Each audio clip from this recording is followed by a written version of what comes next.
Bonjour à tous, bonjour tout le monde. Salut les jeunes. Bonsoir. Bien sûr, on se retrouve aujourd'hui pour parler de la partie 2 de la vidéo du Fossoyeur. C'est pour ça que vous êtes là, c'est pour ça que vous êtes tous affamés. Elias est arrivé en légende, bien sûr. En légende, prêt à commenter le commentaire, à critiquer la critique. Et dans 2 semaines, n'oubliez pas, on fait un react à notre premier react en live qu'on regardera aussi en 1.5. Non, cette fois-ci, on ne regardera pas en 1.5 la vidéo. On regardera en x2. C'est faux. Un peu. Et si vous êtes gentil, on fait un react à Kaizen, la vidéo d'Inoxtag sur l'Everest. Si vous mettez des subs, voilà. Abonnez-vous en masse. Elle dure malheureusement 3 heures. Bah là, on est parti sur 2 heures. Hein. Si on a 10 subs dans la soirée, Kaizen dans 2 semaines. Non, peut-être en introduction de dire que, donc effectivement, on a regardé déjà la première partie de la vidéo du Fossoyeur de film, Tout le à fait. cinéma c'était mieux avant, dans un précédent live, dont une VOD un petit peu en mode best-of raccourci est dispo sur la chaîne, si jamais vous ne l'avez pas vu. Et donc là, on attaque la deuxième partie qui dure plus longtemps, et même 40 minutes de plus pour un total de 1h48. Ce qui est considérable. Voilà, donc c'est une belle soirée que vous apprêtez à passer avec nous. Et Peut-être qu'on partiellement. s'apprête à passer aussi. Ah oui, Ouais, carrément. on va Là, y aller. c'est pour notre santé mentale, va falloir y penser Ouais. aussi. Et non, et peut-être dire Ça- que depuis la première partie, on a pu s'entretenir un peu plus longuement avec Marty, Marty, de bien la sûr. science de Marty. Donc l'une des 2 têtes de cette vidéo bicéphale. Tout à fait. On est chez Criticat là. Ah ouais, bien sûr, bienvenue. Et effectivement, qui très cordialement est venu un petit peu débriefer ce qu'on avait pu dire de la première partie de la vidéo. Il nous a apporté quelques...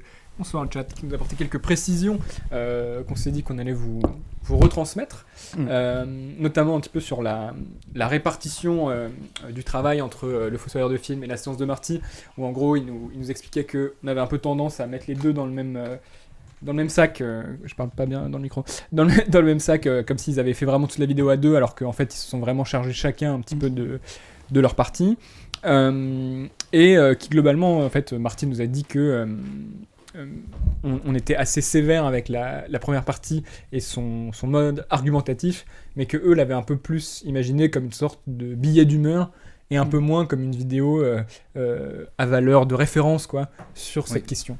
Mais d'ailleurs, dans celle-ci, vous allez découvrir aussi qu'ils se dédouanent beaucoup d'en fait la question introductive qu'ils ont de est-ce que le cinéma c'était mieux avant, et ils assument plus le côté billet En d'humeur. tout cas, quoi.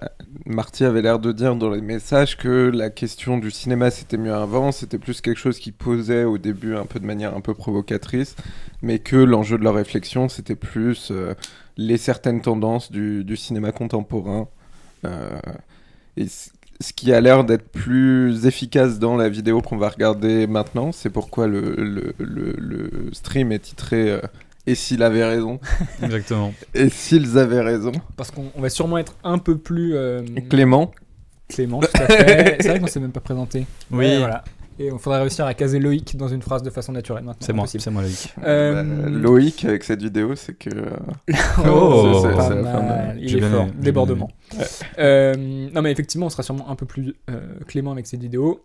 Déjà parce que on avait envie d'être plus gentil avec Marty qui nous a très gentiment répondu. Et aussi surtout parce que de toute façon, on trouve que quand même la partie 2 est plus intéressante, Voilà. plus riche que la partie 1. Il y a plus d'arguments. Attendez. Qu'est-ce qu'on pourrait un peu donner pour donner envie aux gens? Eh Il y a ben, il y a- Peter Watkins, Il y a Ouais. Peter Watkins. il y a Zack Snyder, un max de Zack Snyder. Ouais.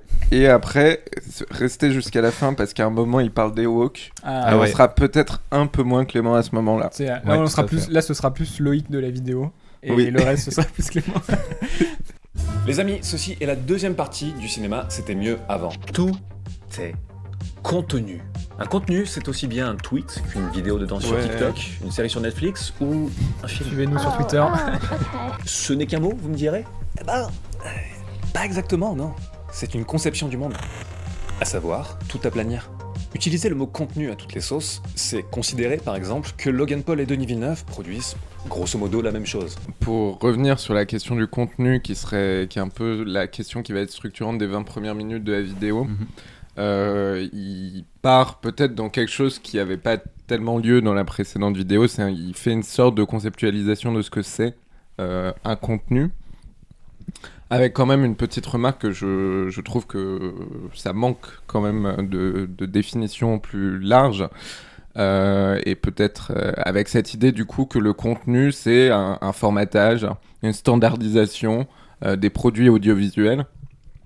Où effectivement un film aurait le même sens qu'un TikTok, qu'un tweet, c'est ce qu'il vient d'expliquer. Et je pense qu'il touche quelque chose qui est un peu intéressant sur cette question de effectivement la marchandisation des stars, de la façon dont tout est accompagné d'une sorte de communication, promotionnelle, effectivement. En revanche, je pense qu'il existe quand même toujours une scission faite dans l'inconscient collectif entre ce qui est un objet d'art ou un objet filmique, une série, en tout cas quelque chose qui est de valeur artistique, et un TikTok, une vidéo YouTube ou un tweet. Mais c'est drôle parce que je me suis fait la réflexion justement pour tout ce qu'on voit en ce moment sur Twitter avec la sortie de Kaizen. Ouais. Donc, en fait, le documentaire / vlog d'Inoxtag qui est qualifié de film par pas mal de gens. Et j'ai l'impression que c'est là que le débat a lieu, en fait. C'est de clarifier non, ce n'est pas un film. Presque comme s'il y avait un enjeu important à pouvoir définir ce que c'est exactement pour pouvoir se légitimer ou pas de... consommer le contenu. C'est-à-dire, évidemment, tout de suite, c'est plus légitime de passer 3 heures devant un film que de passer 3 heures devant un vlog. Et donc, c'est presque une sorte d'enjeu, j'aurais tendance à dire, pour se sauver la face. Valider ses propres... Exactement. Et en fait, tout le Twitter cinéma, ou en tout cas le monde cinéphile, s'est un peu intéressé à Kaizen, alors que on n'en avait pas grand-chose à faire du retour d'Inoxtag, aussi parce qu'il y a eu cette polémique de si Kaizen avait sa place au cinéma, parce que l'UGC Léal a aussi fait des séances du film, et où il s'est posé un peu ces enjeux de savoir si une vidéo YouTube avait sa place au cinéma. Moi, je trouve que c'est une question assez absconse de se la poser, puisque c'est des stratégies commerciales des cinémas qui ont toujours existé. Puis c'est pas la première fois que ça arrive en plus. Voilà, les cinémas, ça passe le foot parfois. Puis je trouve qu'il y a des choses aussi, enfin comment dire. Là, je trouve qu'il prend un exemple un peu caricatural, c'est-à-dire que personne va dire Dune 2 c'est du contenu au même titre que voilà, n'importe quel TikTok. Là, ça me semble un peu extrême, mais dans les zones un petit peu plus intermédiaires, il y a aussi des créations que je trouve un peu intéressantes. Je sais plus si c'est dans la précédente ou celle-là où il parle du phénomène des backrooms et de toutes ces vidéos autour des backrooms. Je trouve qu'il y a des choses où finalement c'est parfois pas mal aussi de se dire est-ce que certaines vidéos YouTube seraient pas de meilleurs films que certains films, quoi. Oui. Est-ce qu'il n'y aurait pas plus de mise en scène dans certains... Voilà, alors pas forcément dans le Kaizen que j'ai pas vu par ailleurs, mais... Puis même c'est le débat qui va revenir à la fin de la vidéo sur Martin Scorsese, les frères Russo, est-ce que les films Marvel c'est du cinéma. On essaye encore une fois de légitimer l'appréciation et le visionnage de ces contenus par une étiquette, un label. Non, mais moi je regarde un film, je regarde de l'art. Ok, donc même si c'est un truc un peu simple, j'ai quand même un effort intellectuel. Enfin, j'ai l'impression que ça tient toujours quand même d'une forme de questionnement sur soi et de ses propres pratiques, plutôt que d'une vraie interrogation philosophique. Mais pour parler un peu de ce qu'essaye de dire le Fossoyeur de film, il y a autour de l'idée de contenu, l'idée aussi de la stratégie commerciale des plateformes qui ont tendance qui est assez similaire du coup entre ce que cherche YouTube, ce que cherche Netflix, ce que cherche... c'est essayer de fidéliser un changement de pratique spectatorielle qui est le binge-watching, et de créer aussi du coup du contenu pour nourrir l'appétit du spectateur. Et là-dessus, je trouve qu'il touche quelque chose de pas inintéressant, mais on verra absolument ensuite comment c'est fait. Bref, utiliser le mot contenu à toutes les sauces, c'est jouer le jeu de toute la facette de l'industrie, qui n'est que trop contente qu'on se conditionne les uns les autres à tout bouffer indifféremment. Mais par rapport à la question du mot contenu, je me demande aussi s'il n'y a pas déjà une forme de queue de comète des fonctionnements des plateformes, une forme de ok, on est tellement habitué à voir les mêmes prototypes de séries, les mêmes formes de séries, que j'ai l'impression qu'il y a déjà un ras-le-bol en fait général vis-à-vis de la production Netflix notamment, où les gens commencent un peu à avoir fait le tour. C'est-à-dire qu'évidemment, quand il y avait beaucoup moins de séries sur la plateforme, un Stranger Things ou un Squid Game, ça sort parce que parmi 10 séries, forcément il y en a une qui ressort, alors que maintenant il y en a tellement que je vois rarement maintenant des séries Netflix ou des choses vraiment parler d'elles plus d'une semaine, quoi. Vraiment devenir Oui, des choses. oui. Et paradoxalement, en même temps, il y a peut-être un ras-le-bol, mais le film de l'été, c'est Deadpool versus Wolverine, quoi. Alors, Parce parler que de notre contenu, capacité d'excitation complètement Oui. ce n'est pas lié plus directement aux transformations du médium. Les plateformes fonctionnent en flux. Est-ce que ce Oui. n'est pas lié, pardon. Oui. C'est vrai. Après, est-ce que c'est pas qu'une version un peu extrême Fais du gaffe, tu parles mal calendrier dans ton micro. Je parle mal. Est-ce que c'est pas juste une version un peu extrême de la façon dont fonctionnent déjà les studios hollywoodiens, c'est-à-dire avec un calendrier des sorties, tel mois il nous faudrait tel type de production, etc. Et voilà, en fait, tout simplement l'évolution de tendances qui sont déjà préexistantes, quoi. L'idée d'avoir un calendrier des sorties verrouillé pour avoir des entrées d'argent à des moments Oui. précis, etc., etc. Mais en fait, en réalité, ce qui sous-tend l'existence, peut-être que j'empiète sur la suite, mais c'est qu'il y a une forme plutôt de sérialisation des films, que on applique un peu la formule série Ouais.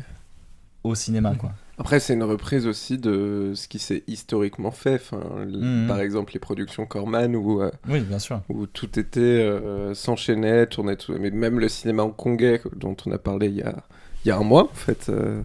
Je viens toutes les 2 semaines T'es tout le maintenant. temps là, ouais.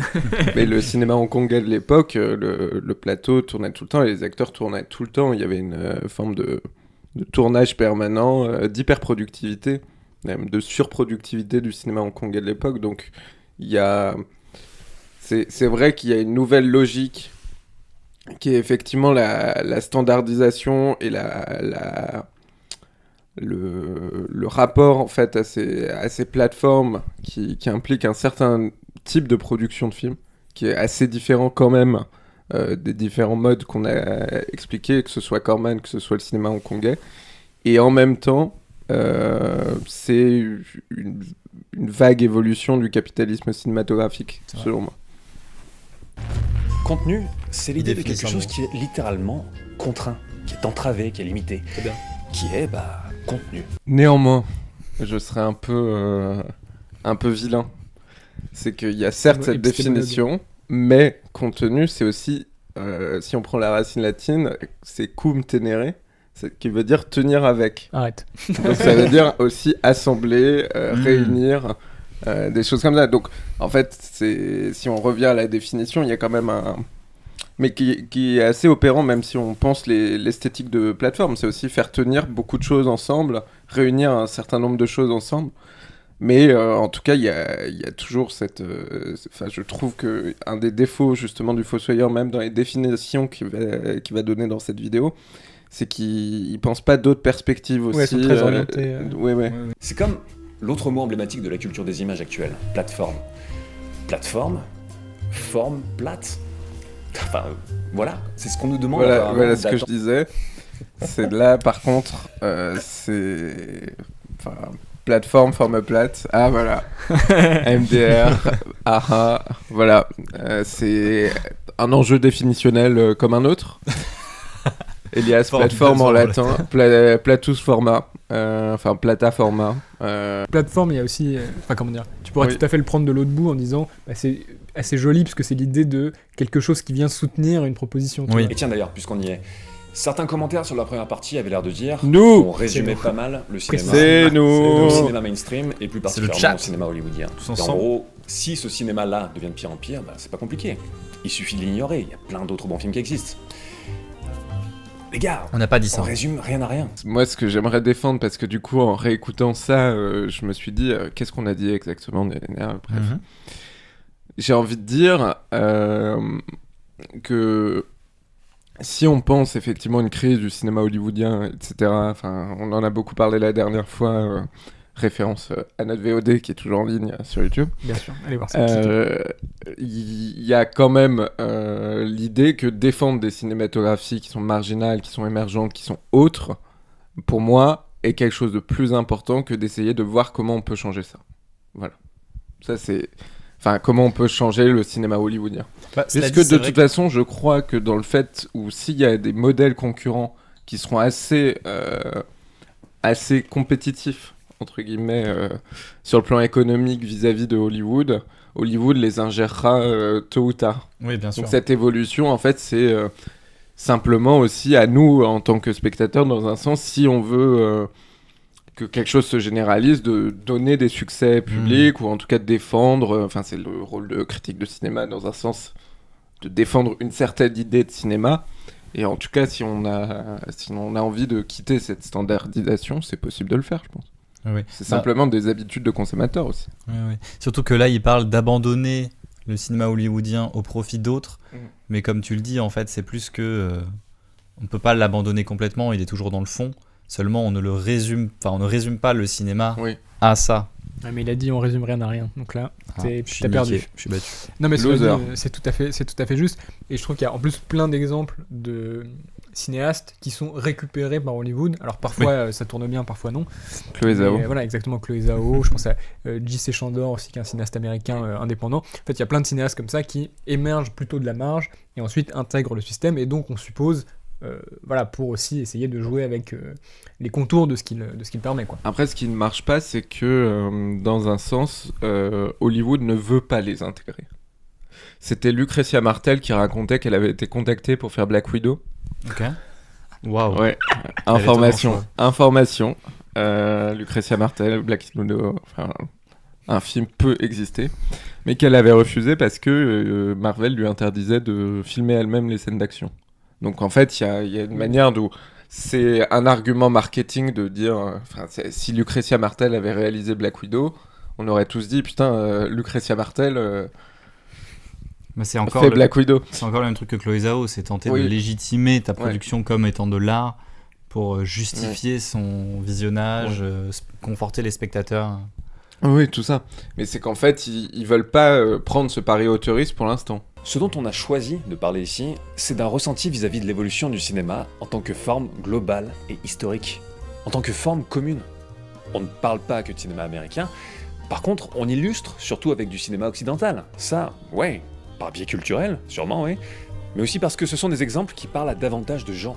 Enfin, je comprends ce qu'ils veulent dire, en sens où ce qui leur intéresse, c'est l'idée un peu d'un cinéma qui pourrait être commun à une large partie de la population et pas que réservé à tel ou tel cinéphilie, mais en fait, des films qui font espace commun hors du cinéma américain, il y en a quand même plein et très souvent, je pense. Mais après, il y a, si on ressort le postmodernisme jamesonien, une des caractéristiques du postmodernisme, c'est aussi la standardisation au niveau global, enfin, la forme de culture commune, où effectivement on peut dire il y a une sorte de culture commune qui se noue autour de le monde capitaliste, enfin les valeurs capitalistes, la vision du monde capitaliste.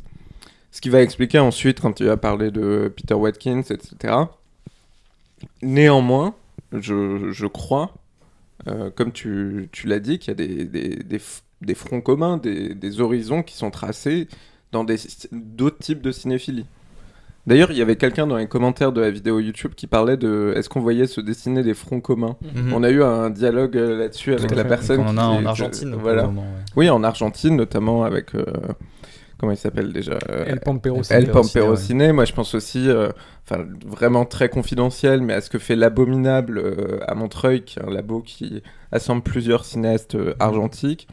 Ou d'autres choses en fait. J'ai la sensation que c'est depuis un moment maintenant, mais que le cinéma iranien aussi trace une ligne très marquée quand même de cinéma hyper intéressant et pertinent. C'est le plan Marshall. Derrière ce noble élan altruiste se cache en réalité un objectif des plus politiques. Endiguer le communisme en Europe et stopper l'influence de l'URSS. Plus de 13 milliards de dollars seront investis dans ce plan, dont la France et l'Angleterre seront les principaux bénéficiaires. C'est l'oncle Sam qui régale. Et c'est en 1948 que les travaux commencent, avec cette volonté d'étendre l'économie américaine sur le vieux continent.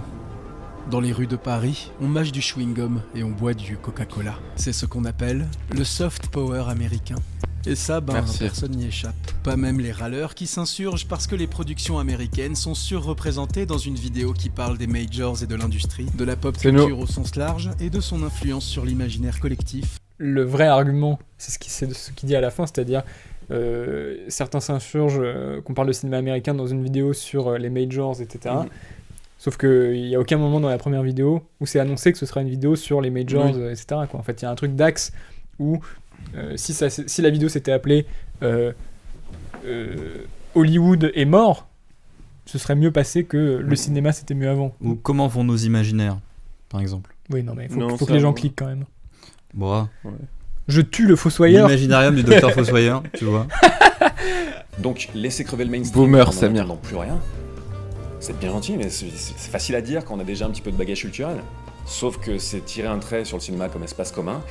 Et c'est un peu comme dire, laissons la bouffe accessible à tous devenir de plus en plus toxique. On s'en fout parce que si on a un peu plus de ressources, on peut acheter bio. Ça résout rien en fait. Est-ce que ça coûte si cher que ça d'aller voir Anatomie d'une chute plutôt que Oppenheimer? Bah, ça coûte même moins cher en fait d'aller au multiplex. Mais bref, ces questions, c'est pas tellement ça. C'est l'idée de cinéma comme espace commun dont on avait parlé la dernière fois aussi beaucoup, qui est une idée de Torres, je crois. En tout cas que lui utilise que souvent. Torres a revendiqué. Cette idée, elle est un peu leur idée qui justifierait le fait qu'on parle de cinéma hollywoodien classique, enfin de cinéma hollywoodien mainstream.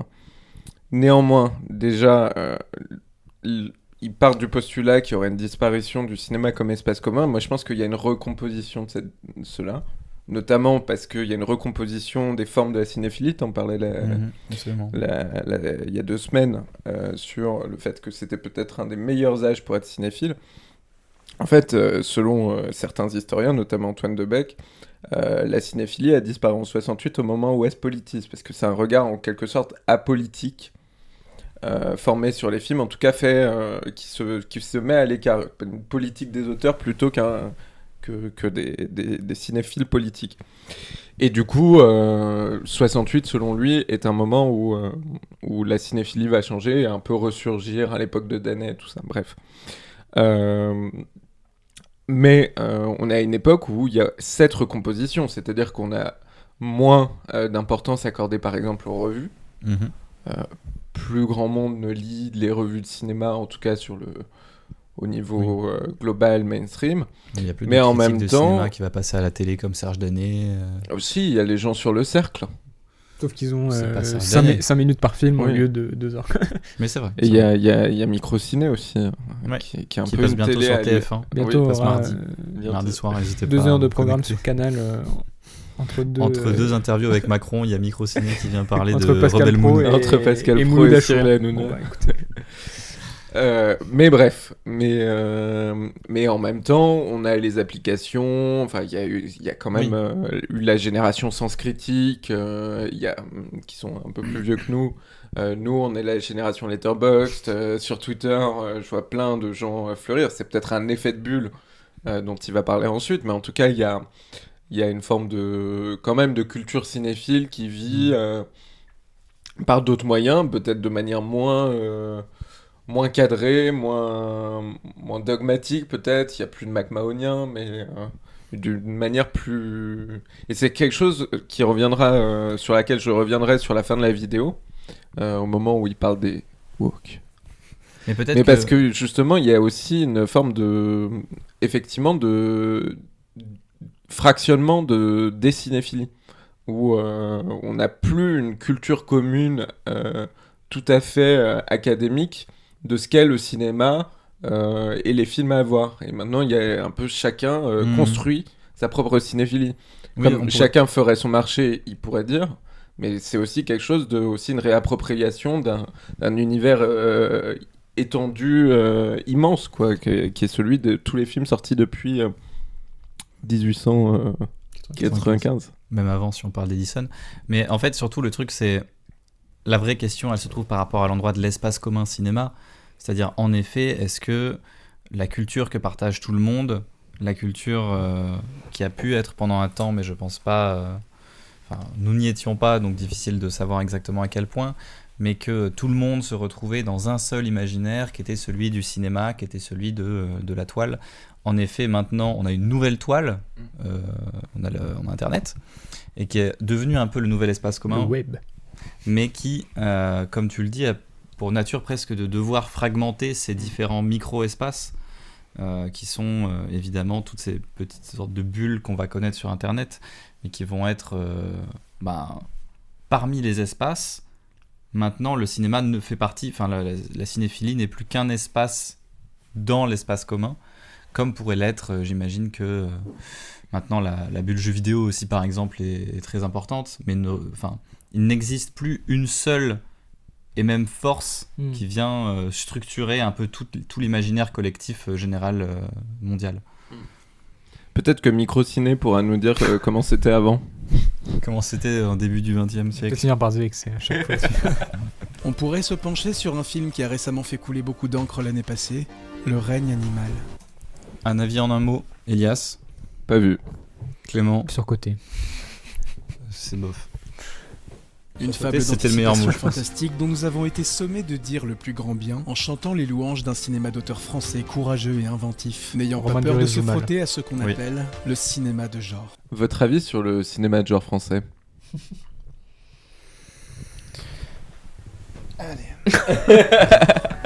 On remarque que la critique française se montre très complaisante envers des films qui, jusqu'à encore très Pas récemment, nous. auraient été taxés Non. de n'être que de pâles copies de films d'exploitation américains. C'est ce qu'on Vous dit. voyez. Alors simplement, un truc sur lequel Marty n'a pas tort dans ce passage, c'est que effectivement il y a plusieurs personnes. Moi j'avais rencontré à un moment en cours une spécialiste du cinéma de genre française qui s'appelle Mélanie Boissonneau et qui disait que en fait qui parlait un peu de leur réclamation un peu aux youtubeurs d'avoir plus de films de genre français et qui disait depuis Grave il y a quand même des choses qui se sont mises en place et quand même une récurrence de cinéma de genre, en tout cas de cinéma d'horreur, mais qui notait que en fait par rapport justement à des gens comme Pascal Laugier, en fait que ce cinéma français de genre va prendre un peu des choses qui sont quand même légitimées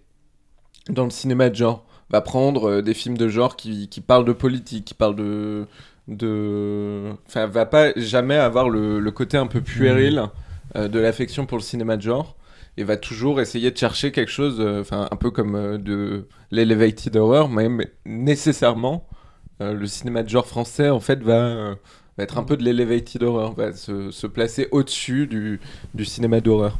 Après, moi, ce que je reproche surtout, je pense, au cinéma français de genre, c'est pas forcément l'américanisation, qui en soi n'est pas un problème, mais je trouve typiquement là dans Le règne animal, Marty mentionne énormément de motifs, mais ne parle à aucun moment de mise en scène, et c'est là que le film pêche le plus, quoi. Et c'est là que typiquement le film aurait pu être vraiment intéressant s'il y avait eu un vrai effort de mise en scène derrière, c'est-à-dire pas tout le temps de la caméra à épaule portée fixe. Quel ennui pathétique. Et les seuls moments du film qui deviennent un petit peu intéressants, c'est dès qu'il y a une idée de plan, dès qu'il y a une idée de quelque chose. Et en fait, il suffit d'avoir des idées de mise en scène pour que un scénario à motif tout de suite soit plus intéressant. Typiquement, il met des images de Spider-Man à côté. Spider-Man, scénaristiquement, c'est tout aussi inintéressant. Mais ce qui rend le film intéressant, c'est comment c'est filmé, quoi, bien sûr. Mais j'ajouterais que justement c'est un peu la tendance inverse qui se produit. C'est plutôt que le film de genre français a tendance à franciser le cinéma de genre, à le rendre acceptable selon la hiérarchie des normes françaises. Ils veulent avoir une bonne note voilà. des cahiers du cinéma. Voilà, c'est ça. Et c'est une tendance. Moi, je suis pas un grand fanat de cinéma de genre, cinéma d'horreur, et même je suis assez d'accord avec Desgadi sur l'idée que c'est pas forcément le rôle, si tant est qu'il y en ait un, de la France de produire du cinéma de genre. Mais on a tendance à le pré-mâcher pour le rendre. Enfin, moi, c'était un défaut que je trouvais à Vincent doit mourir. C'était ça qui était sorti, où justement, t'avais un côté de presque pas assez lancé sur le film d'action, le film catastrophe, parce que il s'arrêtait systématiquement pour se réfléchir lui-même. Et cela dit, là où il faut un peu donner raison quand même, je pense à Marty, c'est que typiquement maintenant on a pas mal de retours sur le Comte de Monte Cristo, où tout le monde dit ah oui, on est à la hauteur du cinéma américain, on essaye de tendre à ça, alors que le film est hyper pauvre filmiquement. Après, c'est vrai qu'il reste une sorte de patine française. Aux États-Unis, ils font pas des plans en drone secret d'histoire. Ça, c'est maison. Et encore une fois, je rejoins Elias quand même sur le fait que j'ai l'impression que personne, en regardant Le règne animal, se dit ce film concurrence le cinéma américain, puisqu'il est vraiment sur un truc. Au contraire, réemployer le cinéma de genre pour en faire un truc un peu franco-français, voilà, père et fils et compagnie, quoi. Enfin, j'ai l'impression que je suis pas sûr que les films de genre français s'attaquent vraiment directement au cinéma de genre américain, quoi. Forger la curiosité pour des formes de cinéma plus exigeantes dans un parcours de cinéphile,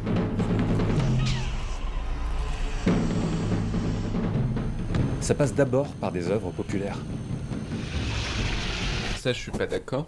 Que ça passe d'abord par des œuvres populaires. Enfin, en fait, ça dépend ce qu'il entend par populaire. Mais ce qu'il entend par populaire, lui, c'est œuvres hégémoniques.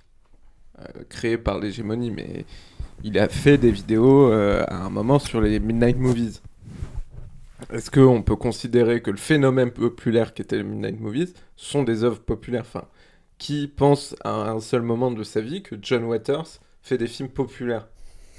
Enfin, je veux bien, hein, s'il y a quelqu'un qui s'oppose dans le chat, qui nous le dise. Mais il y a cette idée que, bah, effectivement, enfin, les Midnight Movies, qui est une vidéo sur laquelle il s'est fait connaître et qu'il a l'air d'être un domaine qu'il connaît vraiment, prouve justement que le régime n'est pas que vertical, qu'il y a des formes de dynamique ascendante, qu'il y a des choses qui sont marginales, qui deviennent, qui réussissent à forcer la porte de l'hégémonie, qui réussissent à créer des forces centrifuges aussi. Cela dit, c'est vrai que en général, il faut que un cinéma soit quand même populaire pour devenir hégémonique. Il y a un besoin, mais même dans les nouveaux courants, dans les nouvelles formes dans les nouveaux courants, typiquement même nouvelle vague, c'est parce que c'est des films que le public va voir. C'est très dur d'essayer de se prévaloir d'une nouvelle hégémonie par des films que personne ne va voir. Typiquement, mais après, c'est la là nouvelle que vague n'a jamais été l'hégémonie du cinéma français. Enfin, Non. l'hégémonie économique, tu vois. Mais au moment Oui. de son avènement, Mm. c'est le cinéma que les Français vont voir, quoi. C'est de la même façon, on en parle tout le temps, mais du nouvel Hollywood ou du cinéma sud-coréen. Ouais. Mais c'est peut-être là que, typiquement, des nouvelles formes telles El Pampero Ciné... Enfin, je connais pas bien le cinéma argentin, mais j'ai des doutes que ce soit le cinéma... Que les Argentins vont voir. Ouais. Ça, je sais pas. Peut-être que je me trompe. Peut-être que Est-ce je dis qu'il y a n'importe des quoi. gens qui sont en Argentine dans le chat qui pourraient nous dire? Microciné a sûrement interrogé des Argentins au fil de ses nombreux entretiens. Quand on voit un film plein de bons sentiments patriotiques américains, on lève les yeux au ciel. Mais quand c'est la même chose dans un film indien, chinois ou russe, cinéma qui, soit dit en passant, sont aussi imprégnés jusqu'au...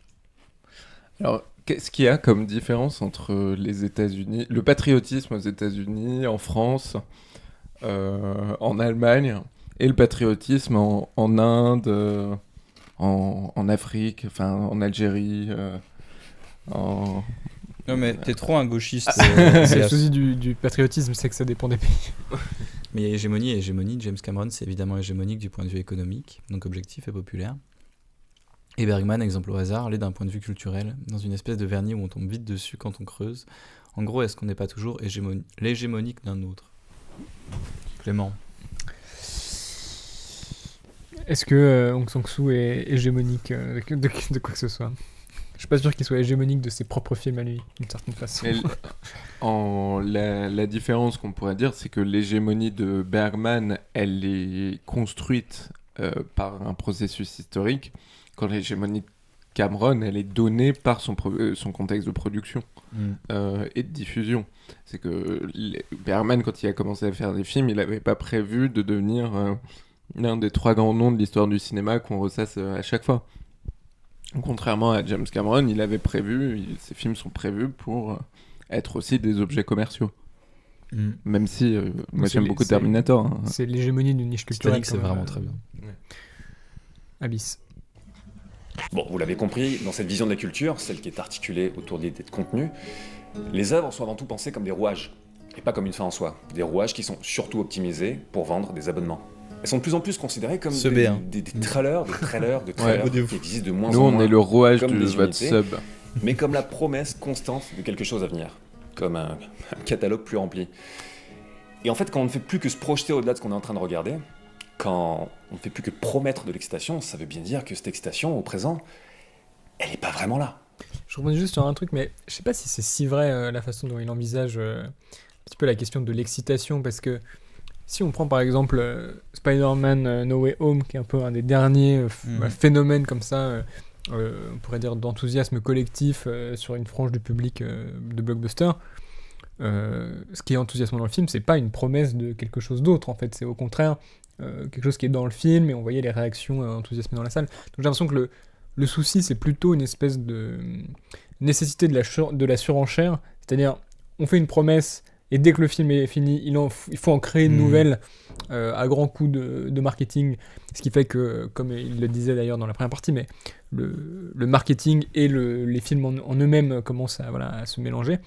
Mais j'ai l'impression que c'est plus, au contraire, une espèce de poursuite, d'aller toujours plus loin dans la réunion, toujours plus loin dans l'interconnexion, que vraiment un problème de teasing, quoi. Dune 1 lui donne raison en revanche. Moi, Oui, dans quel sens? Dans le sens où c'est toujours un effet d'annonce de ce que ce sera après. Oui, maintenant le cliffhanger se termine, arrive à la fin d'un récit sans même qu'il y ait eu de récit. Hein. C'est un peu dommage. Mais...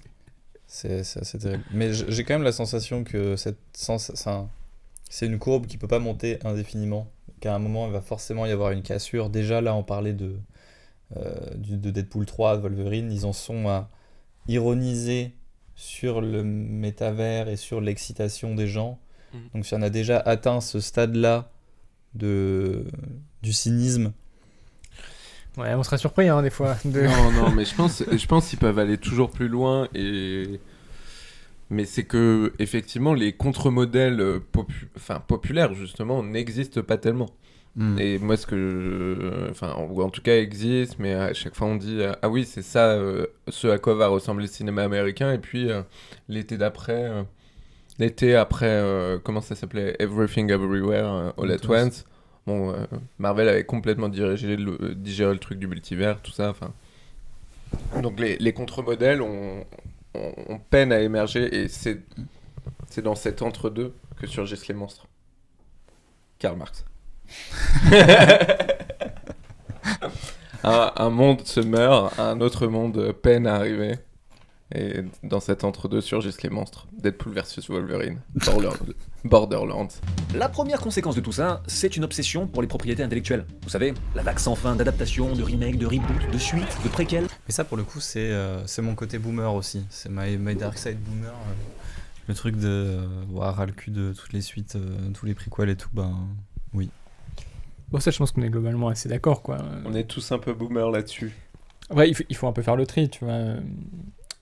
Un préquel de Mad Max Fury Road, c'est pas la 8ème suite reboot de Scream, quoi. Oui. Mais je pense qu'on est globalement d'accord pour dire qu'il y a effectivement un effet de recyclage qui est de plus en plus prononcé, quoi. C'est vrai que après, pour donner un peu raison à Mathieu qui en parlait tout à l'heure, la majorité des cinémas, nous qui sommes à Paris ou qui sommes dans des grandes villes type Nantes, Toulouse, Lyon, c'est facile d'accéder à d'autres propositions de cinéma. Mais dans énormément de lieux, la majorité des films que tu vois, c'est cinéma. Scream 4. Oui, bien sûr. Parce que sinon, il y a Internet, c'est téléchargement illégal. Absolument. C'est ce que j'allais dire, c'est vrai ce que tu dis, et c'est une réalité. Mais en même temps, on n'a jamais eu à portée de main d'autres modèles que la salle pour voir des films. Ce qui au passage n'a pas empêché les deux films de 2023 sur Dracula de se taper un méga faux. J'ai une théorie tout à fait personnelle et incroyable là-dessus, c'est juste parce qu'ils sont très mauvais. Mais parlons un instant des plateformes.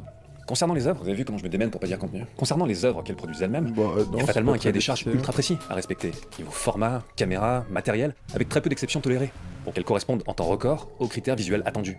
Mais là, il touche quand même à quelque chose, déjà, vraiment, ça je pense que c'est vraiment le fond du fond de la médiocrité actuelle, quoi. Les espèces de films génériques de plateformes remâchés comme ça. Et c'est vrai qu'il touche à un truc qui est intéressant, c'est cette espèce de standardisation esthétique.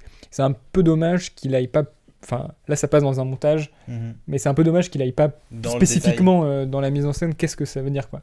Et, toi, c'est un truc auquel tu t'étais un peu intéressé, non? T'avais même pas mal regardé les listes. Il y a quelques temps, sur un peu les impératifs en termes d'équipement, etc., et les normes techniques. Et c'est vrai qu'il y a des pipelines extrêmement précis, en gros, dans la conception matérielle, on va dire, des images, du choix des caméras, des objectifs, de la façon dont les caméras sont utilisées, jusqu'au traitement en post-production, qui effectivement tend déjà à une forme de standardisation qui est importante.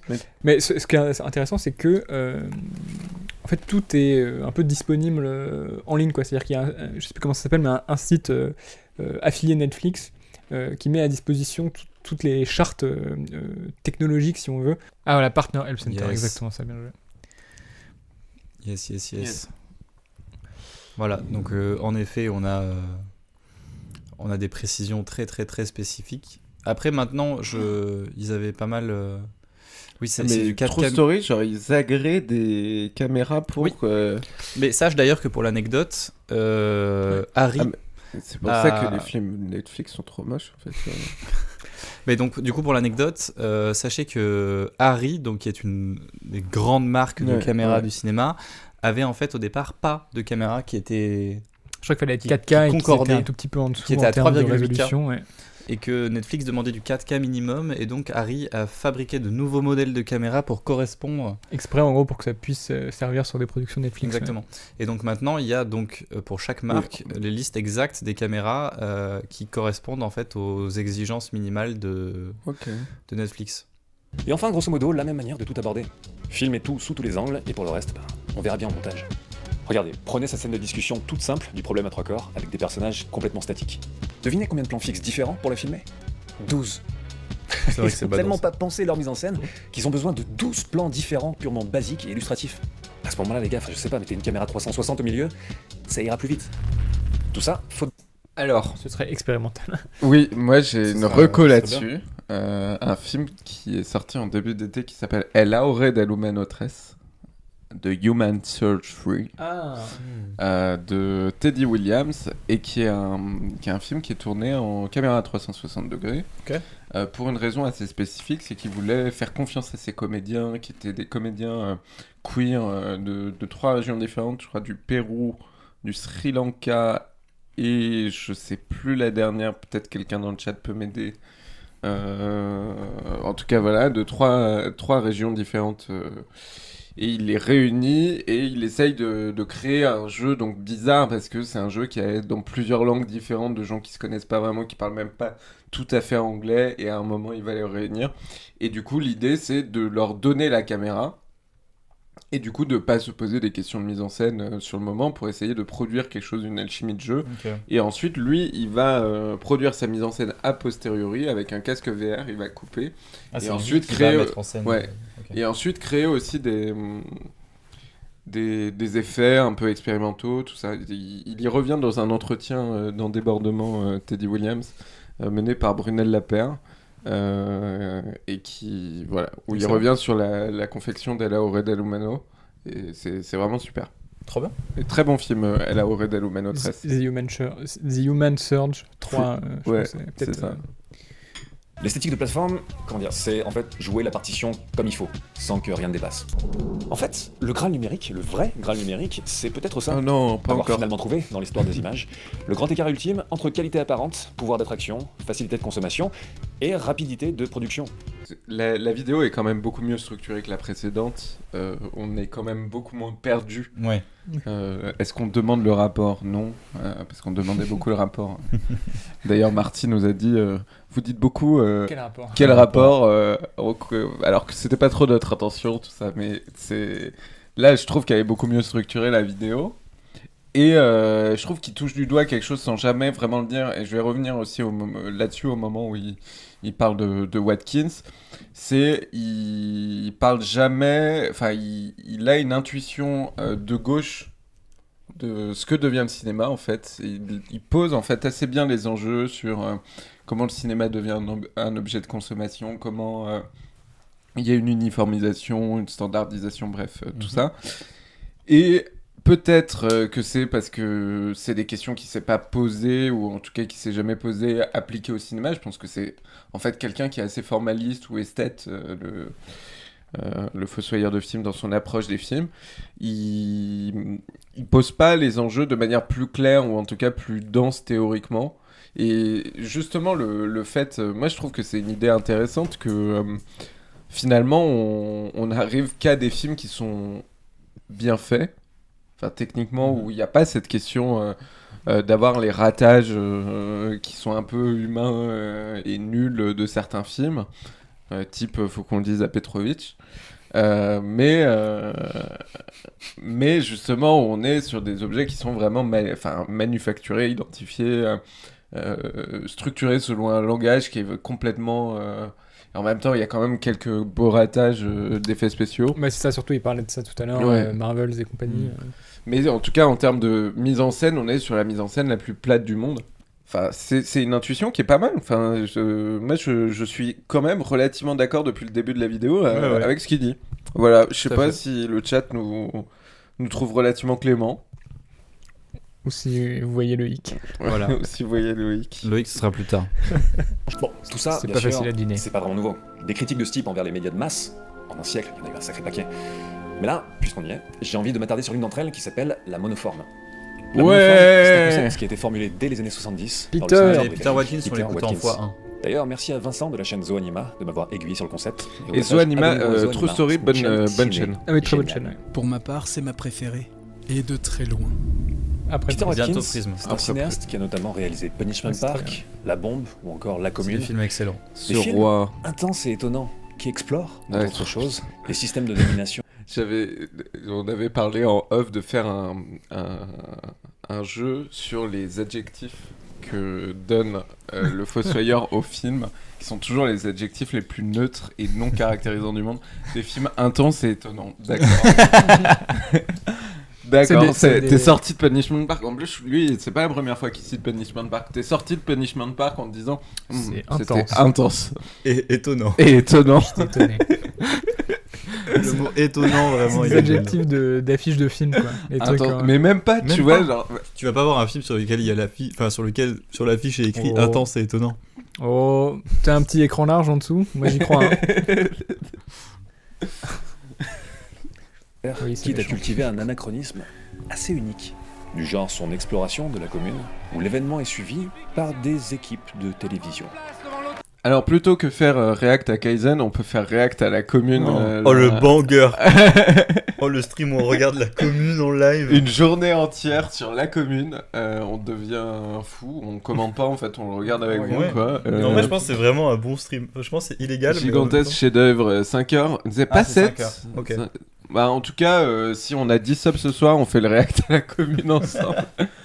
En fait, c'est pas un stream, c'est juste on regarde un film. Ouais, voilà, c'est juste on est au cinéma. On est tous ensemble. En plus, Peter Watkins, c'est quelqu'un qui laisse proliférer ses films gratuitement sur internet. Ah ouais Ah oui, lui, il en a rien à faire, je pense. Hein. Mais son film est sur YouTube depuis 20 ans, enfin. Ah ouais. L'installation de la commune à l'hôtel de ville.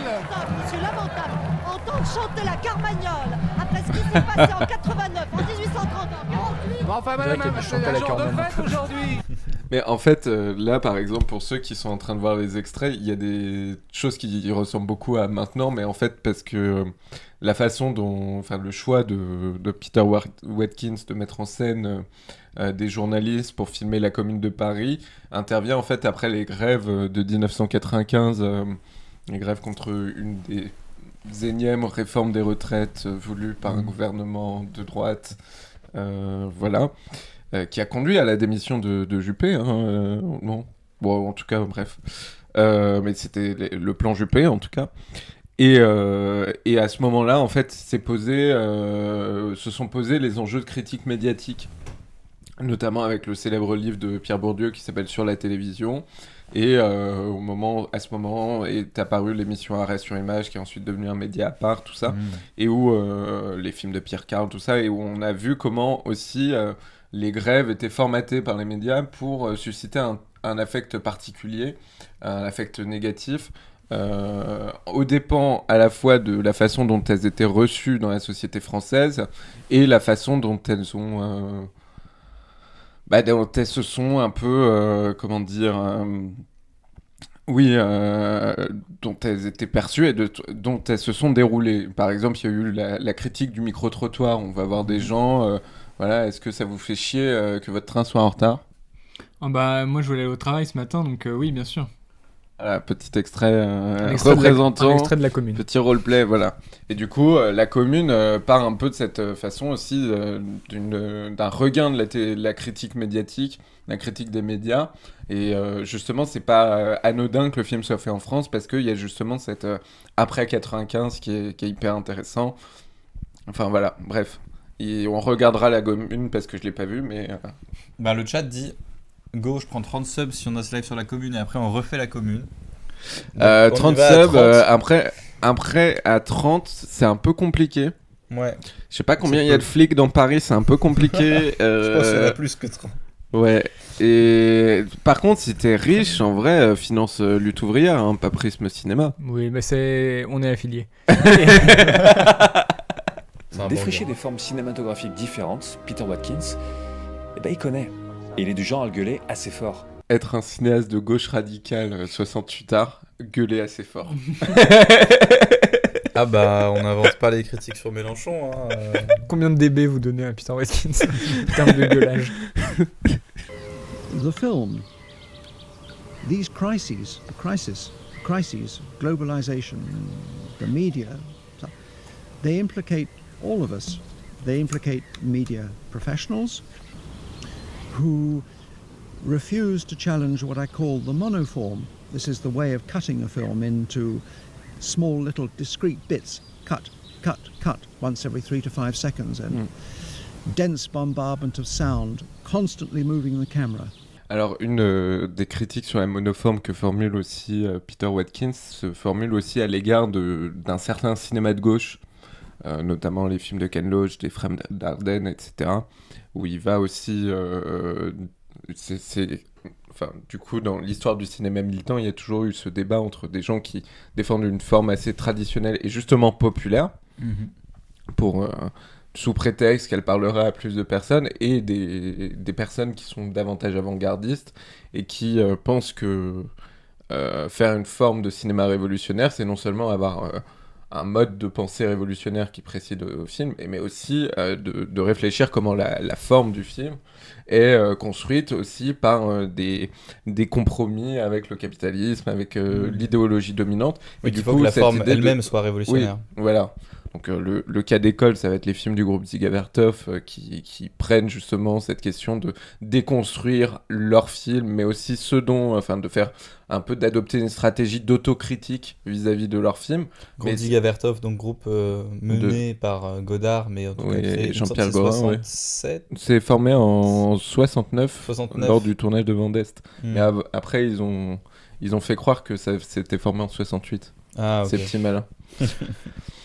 Mais du coup, c'est le cas aussi dans le cinéma de Peter Watkins, qui lui va justement s'attaquer à la forme du documentaire la plupart du temps.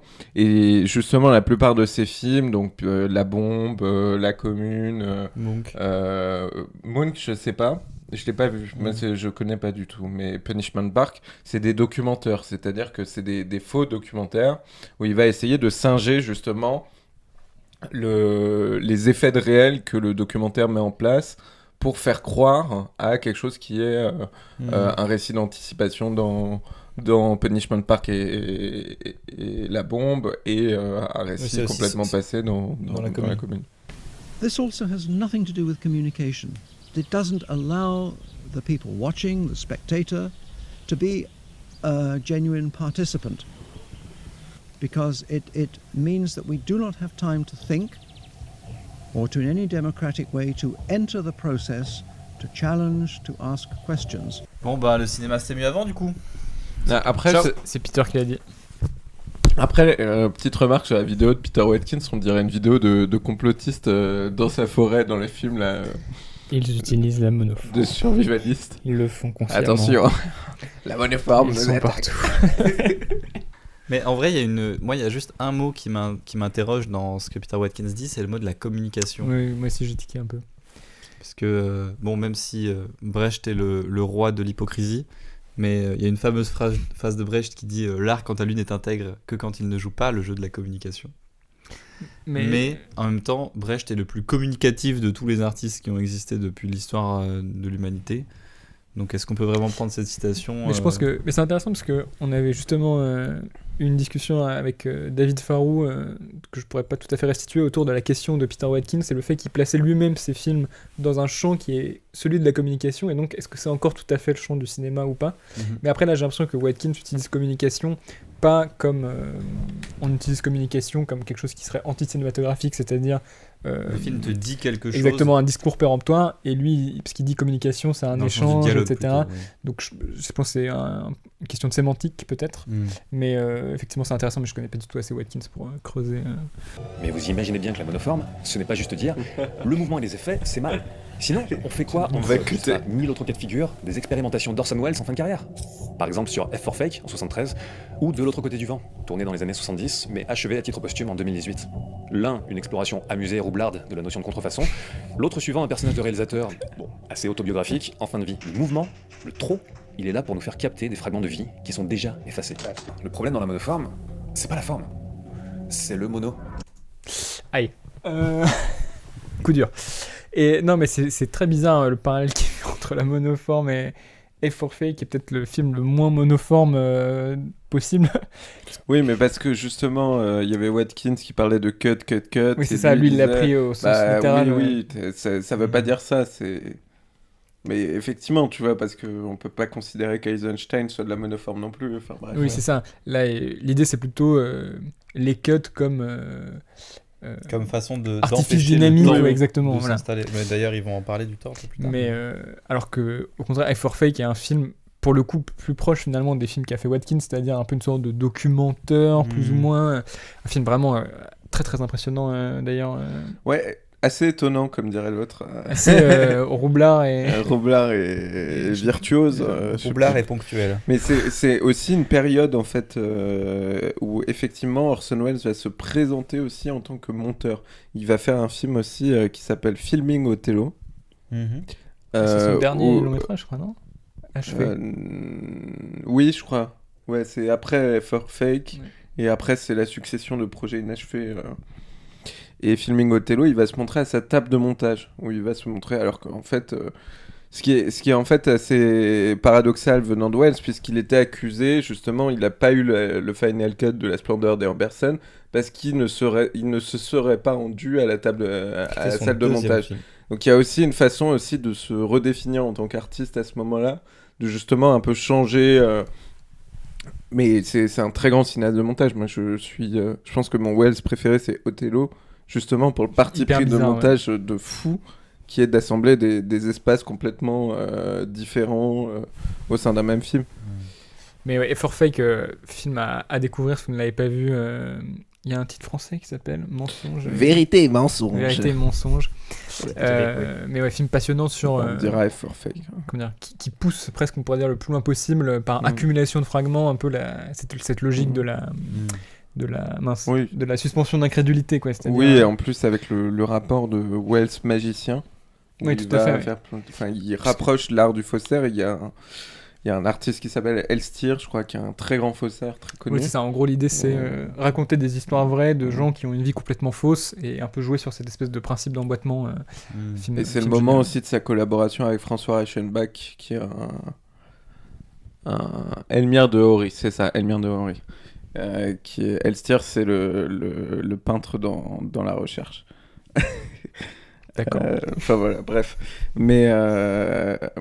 qu'est-ce que je voulais dire? Et oui, c'est le moment aussi de la collaboration avec François Reichenbach, qui est un cinéaste de la Nouvelle Vague, qui est un cinéaste documentaire qui a rencontré Welles dans les années 60 et qui va devenir un peu son collaborateur dans les années 80, et qui est co-réalisateur du film F for Fake. Cela dit, moi, la question que tout ça me donne envie de poser, c'est plus l'origine. C'est plus l'origine d'un certain shift, d'une tendance et spectatoriale et productrice, en tout cas et du spectateur et de la production, de créer en effet du contenu, ou en tout cas de l'audiovisuel qui se regarde sans trop y penser, qui se regarde dans un coin de l'œil. On avait ça déjà avec la télé, on avait déjà beaucoup ça, mais qu'est-ce qui crée vraiment? Est-ce que ce serait plutôt, comme Peter Watkins l'énonçait, de l'ordre de quelque chose de délibéré du capitalisme, de se défendre en empêchant au prolétariat de s'organiser autour d'une révolution parce qu'ils n'ont plus le temps d'y penser, parce qu'ils sont tout le temps bombardés de divertissements pascaliens et qui pensent juste à regarder la nouvelle série Netflix qui sort plutôt qu'à réfléchir à leurs conditions. Est-ce que c'est aussi un certain désir des spectateurs eux-mêmes qui a en fait juste pris par le travail tous les jours, ont juste pas la foi de vouloir prendre du temps de réflexion supplémentaire chez eux, qui pourrait presque être considéré comme une forme de travail, le fait de réfléchir à partir d'une œuvre d'art, et donc cherchent volontairement une sorte de facilité.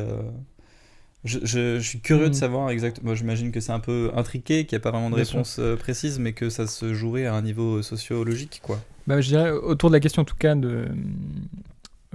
autour du cinéma et de la série, je pense que l'avènement des plateformes est un événement intéressant parce que j'ai l'impression que c'est la première fois que le cinéma a fonctionné vraiment sous forme d'abonnement, quoi.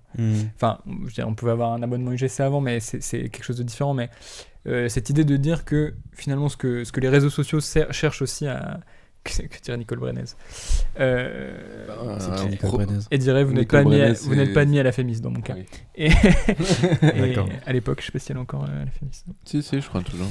Et en tout cas, il a l'impression que le principe des réseaux sociaux, etc., c'est de ce qu'on appelle créer de l'engagement et essayer d'aspirer le plus de temps possible aux consommateurs. Et j'ai l'impression que c'est un peu quand le cinéma a commencé à marcher lui-même sous forme d'une espèce d'abonnement, il a dû se conformer à cet idéal-là, quoi, en fait, parce que le but de pas se désabonner, enfin pour que les gens se désabonnent pas, bah, c'est qu'il faut proposer un nouvel élément de consommation, voilà, intervalle régulier, etc., quoi.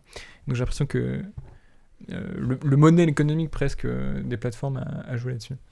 Mais je pense que moins qu'une aliénation, ce que décrit Peter Watkins, c'est aussi la façon dont le capitalisme va prendre, va essayer d'amenuiser les endroits où il peut être critiqué, où des contre-discours peuvent émerger. Et c'est un peu ce que décrit la monoforme, c'est-à-dire si tu interdis la pensée, tu interdis un contre-discours, ou en tout cas tu le fonds dans le discours dominant, dans l'idéologie dominante. Et du coup, je pense que c'est un peu ça qu'il essaye de dire, c'est la façon dont une forme qui pense et une forme qui s'oppose, qui est en dialectique avec l'image, qui réfléchit à Mais ce que je veux dire, c'est qu'il y a aussi un endroit où on pourrait par exemple critiquer les habitudes de consommation spectatoriale et se dire que y a un endroit où en effet la meilleure façon de lutter contre ça, ce serait de refuser en fait tout simplement ce genre de contenu, de se refuser d'en attendre plus, d'en attendre mieux, sauf qu'il y a évidemment plein de gens qui spécifiquement demandent ça, qui maintenant ont un rapport à l'ennui et à une habitude de temps qui est tellement dans la vitesse, qui est tellement dans l'accélération. Moi j'ai encore souvenir, c'est pas du classisme parce que c'était une bourgeoise en plus, mais de quelqu'un qui m'avait dit « Ah mais moi Joker, j'ai trouvé ça archi chiant, c'est beaucoup plus lent que les films Marvel. » Ah oui, on m'a dit ça en soirée il y a une semaine aussi. Et tu vois, c'est des moments où je me dis mais je suis tellement déconnecté de ce système de pensée-là que j'arrive pas à me projeter dans eux, ce que eux ressentent en regardant des films, en regardant des séries sur Netflix, qu'est-ce qu'ils cherchent. En fait, est-ce que c'est des gens qui ont absolument abandonné toute forme de lutte politique et qui se contentent de s'interroger sur à chaque instant est-ce qu'ils pensent à la mort ou pas? Bah après, il y a toujours une part de... Comment dire j'ai perdu le mot que je voulais utiliser, mais en tout cas, on est toujours un peu inconsciemment les propres instruments de notre aliénation, quoi. Il y a une Bien idée... sûr. Nous-mêmes. En ce moment, nous nous aliénons. La question, c'est est-ce que nous, on était mieux avant? Voilà. Ouais, ça, c'est une vraie bonne question. Est-ce qu'on est devenus des bonnes personnes? Ouais. Bah, moi, non. Ouais, écoutez, s'il y a 10 subs ce soir, je suis prêt à tout pour vous. Je suis prêt à devenir une bonne personne. Demain, je change. Non, justement. Je suis prêt à obéir à vos pires vices. Et Elias a pris d'ailleurs une trousse de maquillage. Et si vous faites 10 subs, il se déguise en Joker. En Joker. Vous. Et je vais sur le plateau de David Pujadas faire un sketch. J'ai l'impression que souvent, c'est moins par ses visuels, comme on a vu dans le chapitre 1, la sensation de jamais vu a sûrement atteint une impasse, que par son usage du temps. Je mets juste quand même un bémol sur pas mal de trucs qui ont été dits, quand il dit les parties pré-graphiques, le visuel versus le temps et tout. Encore une fois, c'est dommage qu'ils mobilisent pas un seul truc sous l'égide de la mise en scène ou la forme pour essayer un petit peu de... Enfin, comment dire, je pense que c'est un peu nécessaire pour que son argumentaire fonctionne, tu vois, de dire oui, mais ça c'est du graphique, donc en fait, ce que je dis est quand même valide. C'est plutôt valide d'ailleurs jusqu'ici, hein, on est assez d'accord, mais je trouve ça quand même dommage de, tu vois, tu peux pas te dire le visuel versus le temps, enfin ça a pas de sens. Oui. Cela dit, vu que c'est des adorateurs de Denis Villeneuve, moi j'ai un peu envie de rappeler que Denis Villeneuve vraiment surcoté de fou, et que la seule raison pour laquelle ses plans durent longtemps, c'est parce qu'il a envie de montrer à quel point ses visuels sont jolis. Voilà, c'est pour moi là qu'est le lien entre visuel et temps. C'est pas si vrai, je suis pas si d'accord. Ça dépend des films, je pense. Ça clash. Premier Contact, c'est quand même bien, je pense. Oui, non, Premier Contact c'est bien. Et moi j'aime Et Blade Runner 2049. Blade Runner, je trouve ça vraiment très bien. Et pour le coup, c'est un temps riche, pas que un temps d'artwork, Voilà. je trouve. Même toi, Blade Runner 2049, les visuels sont magnifiques, ouais, ils sont inspirés. Mais là où le film devient vraiment particulier, là où il fissure le moule, c'est pas réellement à ce niveau. Prenez l'exploration de Ryan Gosling en milieu de film. Je vous mets au défi de trouver un autre film mainstream des 20 dernières années qui se permet d'étirer autant son rythme. Soudainement, on se retrouve en tête-à-tête avec nos propres pensées, notre incertitude, nos attentes. Le film prend le temps au lieu de se le faire prendre par une industrie qui est terrifiée par le silence. Cette liberté, il faut même la chercher dans la pub, mon Dieu. Genre celle-là, réalisée par Spike Jonze pour Apple. Ah oui. Cela dit, là, c'est vraiment grave ce qui est en train d'être dit, quoi. Parce que oui, la créativité, ça existe dans l'industrie. Les derniers iPhones, quand tu glisses ton doigt sur le côté, ils changent de couleur. Est-ce que ça veut vraiment dire que c'est intéressant artistiquement Le cinéma, ça existe pub est encore belle. bien parce que là, Enfin, Spike Jonze, je- il fait des effets rigolos. Non, c'est pour vendre des trucs, en fait, donc faut arrêter. Oui, très vrai. Là, c'est de la communication en mauvais sens du Ah terme. bah là, c'est la communication de masse. Non, la vraie liberté, Oui, le maintenant, temps du on la spectateur. trouve dans les TikTok. T'as TikTok. Non, mais c'est Non, par c'est un peu vrai, contre, en true story, Radu Jude, il est addict à TikTok. Et, Ah ouais. et genre, il base un peu sa théorie du montage sur TikTok. Et genre, j'ai fait 2 fois des interviews avec lui. Et les 2 fois, il a sorti son téléphone et il a dit « Allez, viens, on regarde TikTok. » Et il l'a scrollé. Oh waouh.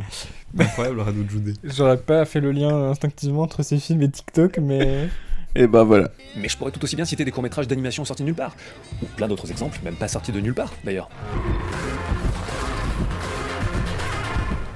Il est Bah, important de j'ai- rappeler que cette série, c'est de la merde. C'est nul. Mais il a l'air Il y a bien, rien ouais. de bien. Ce Moi, je court-métrage-là, l'ai il a l'air bien quand même. Tu l'as Moi, je vu l'ai pas vu. Non. moi, C'est nul. Le seul court-métrage bien de toute la série Love, Death and Robots, devinez qui l'a réalisé? David. David Fincher. Celui-là, il est vraiment bien. Tous sont écrits par le scénariste et réalisateur de Deadpool. À l'aide. Mais celui-là, il a l'air bien quand même. Oui, il a l'air. Non. Désolé. Ouais, mais Parce que c'est les gens vrai. qui gèrent la série ont pu protéger Mielgo et le laisser faire ce qu'il fait le mieux. Quand même une vision qu'il a, le fossoyeur de l'auteur. L'auteur débridé, C'est ouais. on en parle. protégé, débridé. On en a beaucoup parlé la dernière fois. Et moi, j'ai l'impression que ce qu'il entend par auteur de cinéma, il entend visionnaire, en gros. Et un peu cette vision, Oui, du justement, du génie, Oui, du génie kantien. mais justement un peu américain, tu vois, genre Ridley Scott, Le cinéaste visionnaire. visionnaire. Mmh. George Lucas, le cinéaste visionnaire, enfin plein d'autres, là je cite. Et il a un peu cette vision peut-être très un peu romantique de ce qu'est un artiste. Très individualiste. Bah, c'est très pour le coup, c'est une vision individualiste. hyper kantienne. C'est vraiment la vision de le génie qui te tombe dessus à la naissance et Kantienne Oui. De Kant. oui. Je sais pas. Mais c'est un fait. C'était pas une question. Oh, l'ambiance. Ambiance. Mais du coup, basé ou pas le Fossoyeur jusqu'à présent? Bah, jusqu'à présent, plutôt basé, ouais. C'est quand même un peu... Je trouve que ça tricote un peu en termes d'écriture. Ouais. On voit par exemple que les écrans marqués esthétique de plateforme et tout, tu vois, c'est Mm. des trucs qui reviennent. Mm. Il y a un truc de structure, je trouve, qui est toujours un peu flottant. On est toujours un peu entre la digression et le... Tu vois.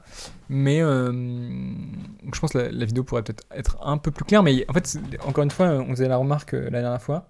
Mais en fait, là, la partie où je pense que je l'ai trouvé le plus précis, c'est quand il parle de Blade Runner, tu vois, qui est typiquement un moment où c'est de l'analyse de scène, de l'analyse de plan, et en fait on est sur un truc où on s'écarte un peu du constat général parce que c'est presque un truc qui est indémontrable en fait, tu vois, de faire une généralité comme ça. Mais en même temps, du coup, ce que tu disais la dernière fois justement sur ce truc de l'analyse, là, il apporte peut-être plus d'éléments formels ou en tout cas d'éléments analytiques. Oui, mais que ce soit Blade Runner, mais même sur la question de l'esthétique de plateforme et tout, c'est plus intéressant. Mais d'ailleurs, il parlait de ça un peu dans sa vidéo sur Gods of Egypt, une vidéo qui doit s'appeler Le dernier vrai nana, un truc comme ça, où il compare La Momie et Gods of Egypt, et sur cette la standardisation un petit peu visuelle, il y a des trucs intéressants déjà dedans. Ça se demandait en fait si aujourd'hui de vraies contre-cultures peuvent encore exister. Prenez Matrix, avec son propos anard, ses vraies propositions visuelles et son côté sorti de nulle part. À sa manière, il a transformé l'industrie du cinéma américain à l'époque. Dans un film à 130 millions de dollars.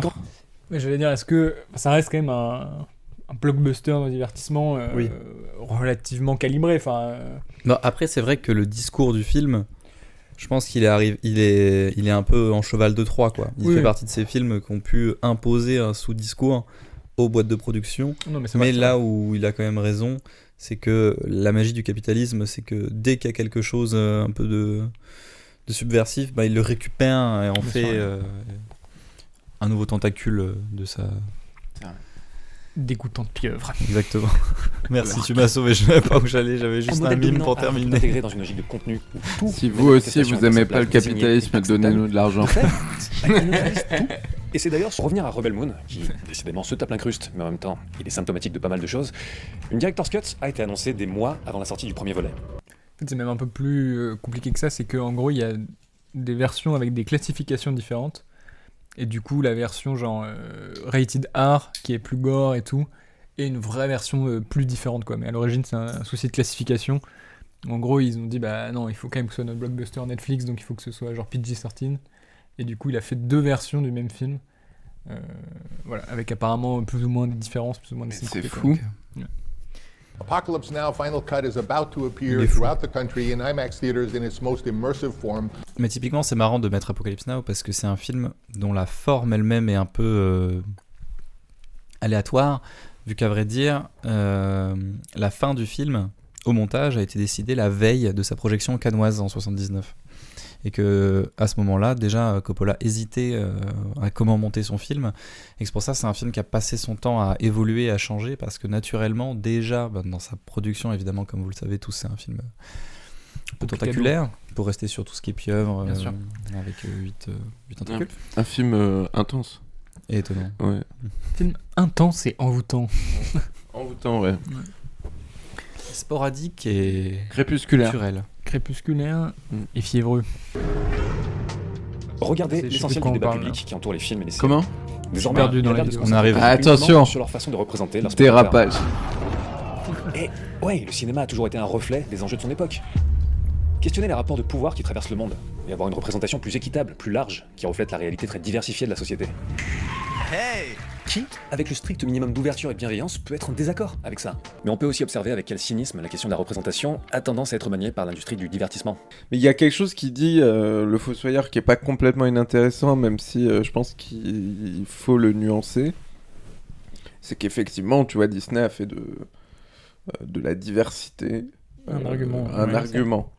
Après, quelle diversité ? Est-ce que vous avez déjà fait, parce que moi je l'ai faite il y a moins de 2 semaines, l'attraction My World à Disneyland, qui est censée être la vision de la diversité selon Disney. Bon, écoutez, c'est un empilement de clichés sur les différents pays du monde, avec des passages franchement racistes. Enfin, désolé, je pense que c'est un peu les gens qui définissent le politiquement correct. Le politiquement correct, c'est pas dire qu'il y a des choses... le politiquement correct, c'est quoi ? C'est la façon dont le langage dominant va essayer de délimiter le champ de l'acceptable pour éviter d'avoir abordé des vrais problèmes politiques. Et du coup, quand Disney fait ça, ce n'est pas techniquement de la woke culture, c'est simplement essayer d'aplanir pour essayer de minorer au possible la critique politique, mais ça n'est pas du coup l'effet d'une guerre culturelle. C'est Oui. plutôt de l'autre côté. plutôt qui l'inverse, est- De toute façon, à plutôt partir de du l'autre moment où côté, c'est Disney, Ouais. Ils sont je veux dire, bloqués, il faut quand même se rendre compte que s'il y a bien une personne qui va pas Ouais. mener une guerre culturelle, c'est Disney, quoi. Mais c'est plutôt aussi du côté de l'extrême droite, en fait, qu'il y a Mm. ce truc de on va faire interdire ces films, tout ça. Ouais, bien sûr. Globalement.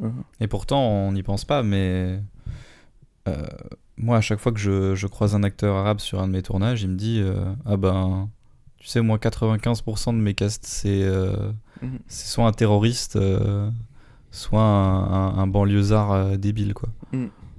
Mais en soi, ce qu'il dit me semble assez correct, c'est-à-dire personne n'est contre la représentativité et Disney en ont fait un faux argument, enfin Oui. comment dire, une sorte de Oui, c'est du de façade, voilà. du pinkwashing, enfin, Voilà. j'aurais pas la couleur, mais c'est du Ouais, washing c'est ça. en tout cas, quoi. Oui, bien sûr.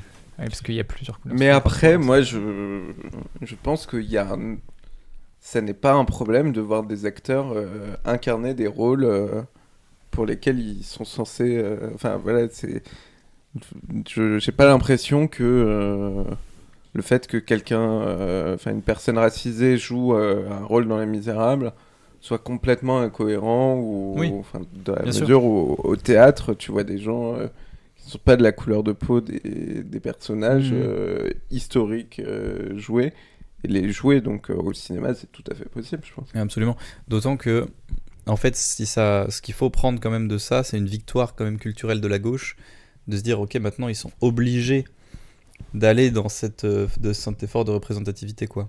Parce que... Mais ils le font pas pour des raisons de gauche. Ils le oui, font, mais du coup, ça veut dire qu'ils ont été obligés de se plier aux victoires culturelles de la gauche qui ont quand même mené depuis un certain temps un avancement de la représentativité des femmes, des gens des Noirs. Les Arabes, c'est encore un peu compliqué. J'ai l'impression mais... que c'est surtout un truc d'étude de marché en mode. Il y a des personnes, je sais pas, par exemple queer, donc on va créer des œuvres pour elles parce qu'on va pouvoir les acheter. Oui, mais même ça, ouais, c'était pas mais gagné, c'est tu vois. toujours... Oui, mais tu vois, de là à dire que c'est une victoire de la gauche, j'ai l'impression que c'est comment dire, l'expansion naturelle, tu vois, d'une logique. Oui, mais l'expansion naturelle capitaliste, quoi. De la logique capitaliste face à la victoire, enfin en tout cas une petite victoire de représentativité de la gauche. Je veux dire, il y a 20 ans, ça ressemblait pas du tout à ça. Non, sans trop se demander ce qu'il charrie ou quelles en sont les vraies conséquences. Les Parce que, fallait woke. bien lâcher ce mot radioactif Ouais, de ça, même s'il c'est a nous. une fâcheuse tendance à fermer la discussion au lieu d'ouvrir. Mais Quand même, Les Woke, plan suivant, c'est un film de Polanski. Ah oui, putain. Un film de Polanski. Ah oui, c'est Ghostwriter. parce que Je ouais, l'aurais- fallait bien je lâcher l'aurais ce mot pas radioactif monté, tôt ou celle-là. tard, même s'il a Ça, c'est une fâcheuse sacré. tendance à fermer la discussion. Mais ce que certains critiquent chouette film, sur le cela monde de dit. culture woke, Ah, il est j'ai l'impression fort. que souvent ça concerne à travers des œuvres qui assènent un cahier des charges, parfois jusqu'à l'absurde, au lieu d'amener à la réflexion. Donc qui fragmente au lieu de réunir. Ça, c'est une très mauvaise, C'est un peu une la, très mauvaise take. la take JDG. Oui, c'est-à-dire que s'il y a un noir dans un film, il faut que le sujet du film ce soit le noir dans le film, quoi. C'est ça la take, mais c'est absolument désastreux.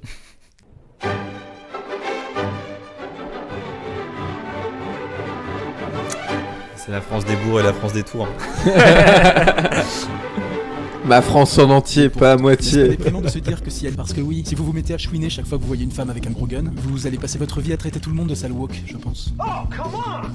Et sans même parler de Oui, surtout que représentativité, c'est ceux pas qui veulent tellement expurger le féministe de cinéma voir toute des forme films, de des militantisme. femmes avec des Vous gros ne valez guns. pas mieux que vos opposants qui réclament des films safe. Un terme qui, moi, me pose problème, parce que j'estime que l'art a aussi pour fonction de continuer là où les bonnes mœurs s'arrêtent. Ouais. Est-ce qu'il y a vraiment des gens qui réclament des films safe? C'est un vrai courant qui existe, ça? Je sais qu'en tout cas, il y a le truc des trigger warnings Ouais. des gens, mais ça aussi, je pense que c'est un peu... Je trouve que c'est un peu une vision un peu déformée du truc, quoi. Mais... un peu aussi un truc de privilégié, c'est-à-dire que je comprends que par exemple pour une femme qui a vécu un Non, viol, c'est des ce soit pas conneries. évident de regarder un film Ouais. qui mette en scène le viol. Genre, je comprends, enfin, Oui, en même oui. temps c'est important que ça existe, mais en même temps c'est... On peut dire, on a envie que l'art puisse se permettre des trucs et Voilà. on comprend aussi on comprend les gens qui ont besoin de savoir à quel endroit ils vont très mal vivre l'expérience. Oui, parce que là, il a un truc un peu genre c'est tout global de c'est soit c'est safe, soit c'est pas safe. Et moi, j'aime le cinéma pas safe, mais parfois, Marty a le loisir, et je ne connais pas sa vie, mais peut-être le loisir d'être safe, enfin d'apprécier des films pas safe, violents, enfin voilà. Mais effectivement, comme tu le disais, Loïc, il y a des gens qui qui peuvent avoir besoin qu'on les prévienne. Absolument. Avant d'être confrontés à des choses un peu atroces. Voilà. Après, effectivement, est-ce que c'est safe ou pas safe ? On peut se dire que le cinéma peut tout. Et essayer de repousser les limites du cinéma, mais aussi se dire que, oui, comme tu dis, il y a des images qui sont hyper datées, en fait, dans leur manière de représenter des choses. Et peut-être qu'aussi, les révolutions sociales en cours permettent aussi les reconfigurations sociales en cours permettent aussi de pousser un peu les limites de ce qui est représenté. Enfin, par exemple... Laura Mulvey qui a théorisé le male gaze dans Plaisir visuel ou cinéma narratif, un article des années 70. Elle a fait des films avec son compagnon Peter Wollen, notamment un très beau film qui s'appelle Riddles of the Sphinx et qui est disponible sur UbuWeb pour ceux qui connaissent UbuWeb. Et ouais. Et mais c'est super, c'est une plateforme de cinéma expérimental où tout est gratuit. Et voilà, elle invente une nouvelle forme qui permet de sortir du male gaze, en tout cas qui peut s'entendre là-dessus, une nouvelle forme féministe du cinéma qui est pas la façon dont on a un peu essayé de ramener le female gaze il y a quelques années au moment de la sortie de Portrait de la jeune fille en feu, et qui est une manière aussi qui essaye de repousser les limites du cinéma, d'avoir cette démarche aussi avant-gardiste vis-à-vis du cinéma. Moi je conseille vraiment Riddles of the Sphinx à ceux qui l'ont pas vu. Moi je trouve un petit trigger warning, ça peut... ne paye pas de mine. Oui. Oh. Je crois qu'il y a un site internet qui s'appelle, c'est un peu éloigné, mais qui s'appelle Does the Dog Die, qui est en gros un truc pour les gens qui avaient trop peur de voir un animal mourir dans un film, et un peu étendu avec plein de gens qui posent des questions en gros sur les films en mode est-ce qu'il se passe ci, est-ce qu'il se passe ça, donc ça peut être un bon... Voilà, pour avoir un peu des trigger warnings sur certains films. Parce que pour le coup, on parle de films safe ou pas safe, mais il est important de rappeler aussi, petite anecdote, par rapport aux cascadeurs de cinéma, donc qui doivent intervenir et prendre la place des comédiens principaux dès qu'il s'agit de faits de violence, mais même de légère violence, c'est-à-dire une gifle. Il faut qu'il y ait un cascadeur un responsable cascade et souvent des fois des cascadeurs professionnels qui soient présents, qui prennent le rôle des comédiens, etc. Mais il se trouve que 90 à 95% de ce pourquoi les cascadeuses femmes sont appelées, ce ne sont pas des films d'action, ce ne sont pas des cascades rigolotes, ce sont des femmes victimes de VSS. Voilà. Donc il y a quand même quelque chose qui fait partie... Oui, c'est souvent pas safe dans le même sens, quoi. Il y a un truc un peu... qui fait partie du paysage cinématographique. Évidemment, il y a pas mal de films qui se prévalent de critiquer les violences. N'empêche que au bout d'un moment, il serait grand temps de comprendre qu'une femme, c'est plus que juste une victime de VSS, et que, en effet, on puisse comprendre qu'il y a des gens qui n'ont pas forcément envie de passer leur temps à revivre les expériences traumatisantes qu'elles ont vécues dans des films qui les rappellent, quoi. Moi qu'on accuse souvent d'enfoncer des portes ouvertes, je vais vraiment devoir vous expliquer pourquoi vous leur imposez un cahier des charges obligatoire afin de n'offenser personne. Relève d'une misomusie des plus manifestes. Oh non, pas misomusie. Misomusie. Ou dans le cas qui nous intéresse aujourd'hui, celui ou celle qui ne sait parler d'art qu'à travers le prisme de la morale. À la limite, il y a un truc qui te dit pas, qui pourrait être un argument, c'est que il faut se poser aussi la question de la représentation en termes esthétiques, et pas juste en termes... Absolument. Il ne s'agit pas juste de compter par exemple le nombre de personnages féminins dans un film, c'est toujours une question de mise en scène en fait qu'il faut se poser. Ou c'est là où quand il dit misomus, c'est les gens qui n'ont pas de considération pour l'art.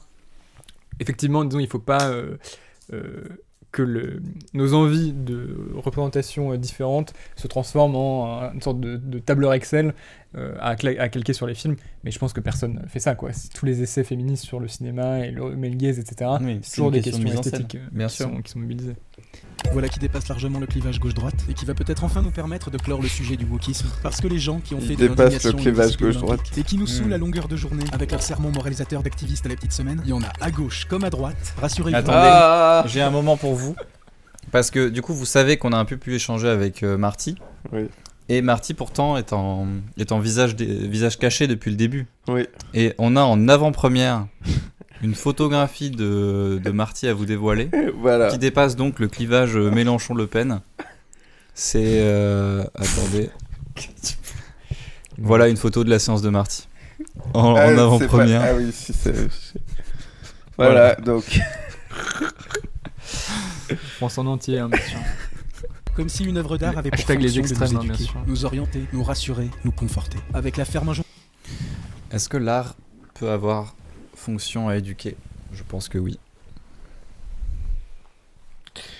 Très, très, très... Remarque très judicieuse, ouais.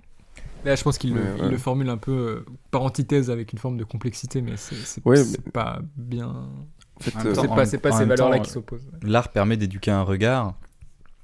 Et je pense notamment que l'art peut permettre à éduquer une forme d'humanisme, par exemple, où à force d'épouser, de regarder, de s'intéresser à des points de vue multiples, bah, tu commences à comprendre la singularité de chaque existence et la complexité de l'humanité en entier. Et Oui. de sortir un petit peu de ta bulle à toi, de tes perspectives. Donc Ouais. évidemment que l'art peut éduquer, même si l'œuvre d'art non conçue comme un cours peut quand même avoir vocation d'éducation. En fait, le truc, c'est éducation ne veut pas dire didactisme. Exactement, voilà. absolument. Ouais.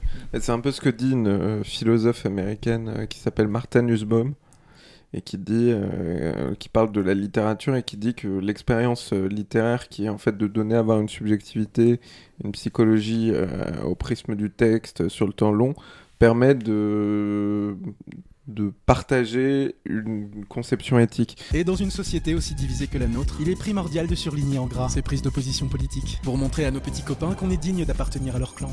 Ah, on m'annonce en prime qu'on a un visuel de Marty à vous afficher. On connaît son visage. Voilà, c'est lui.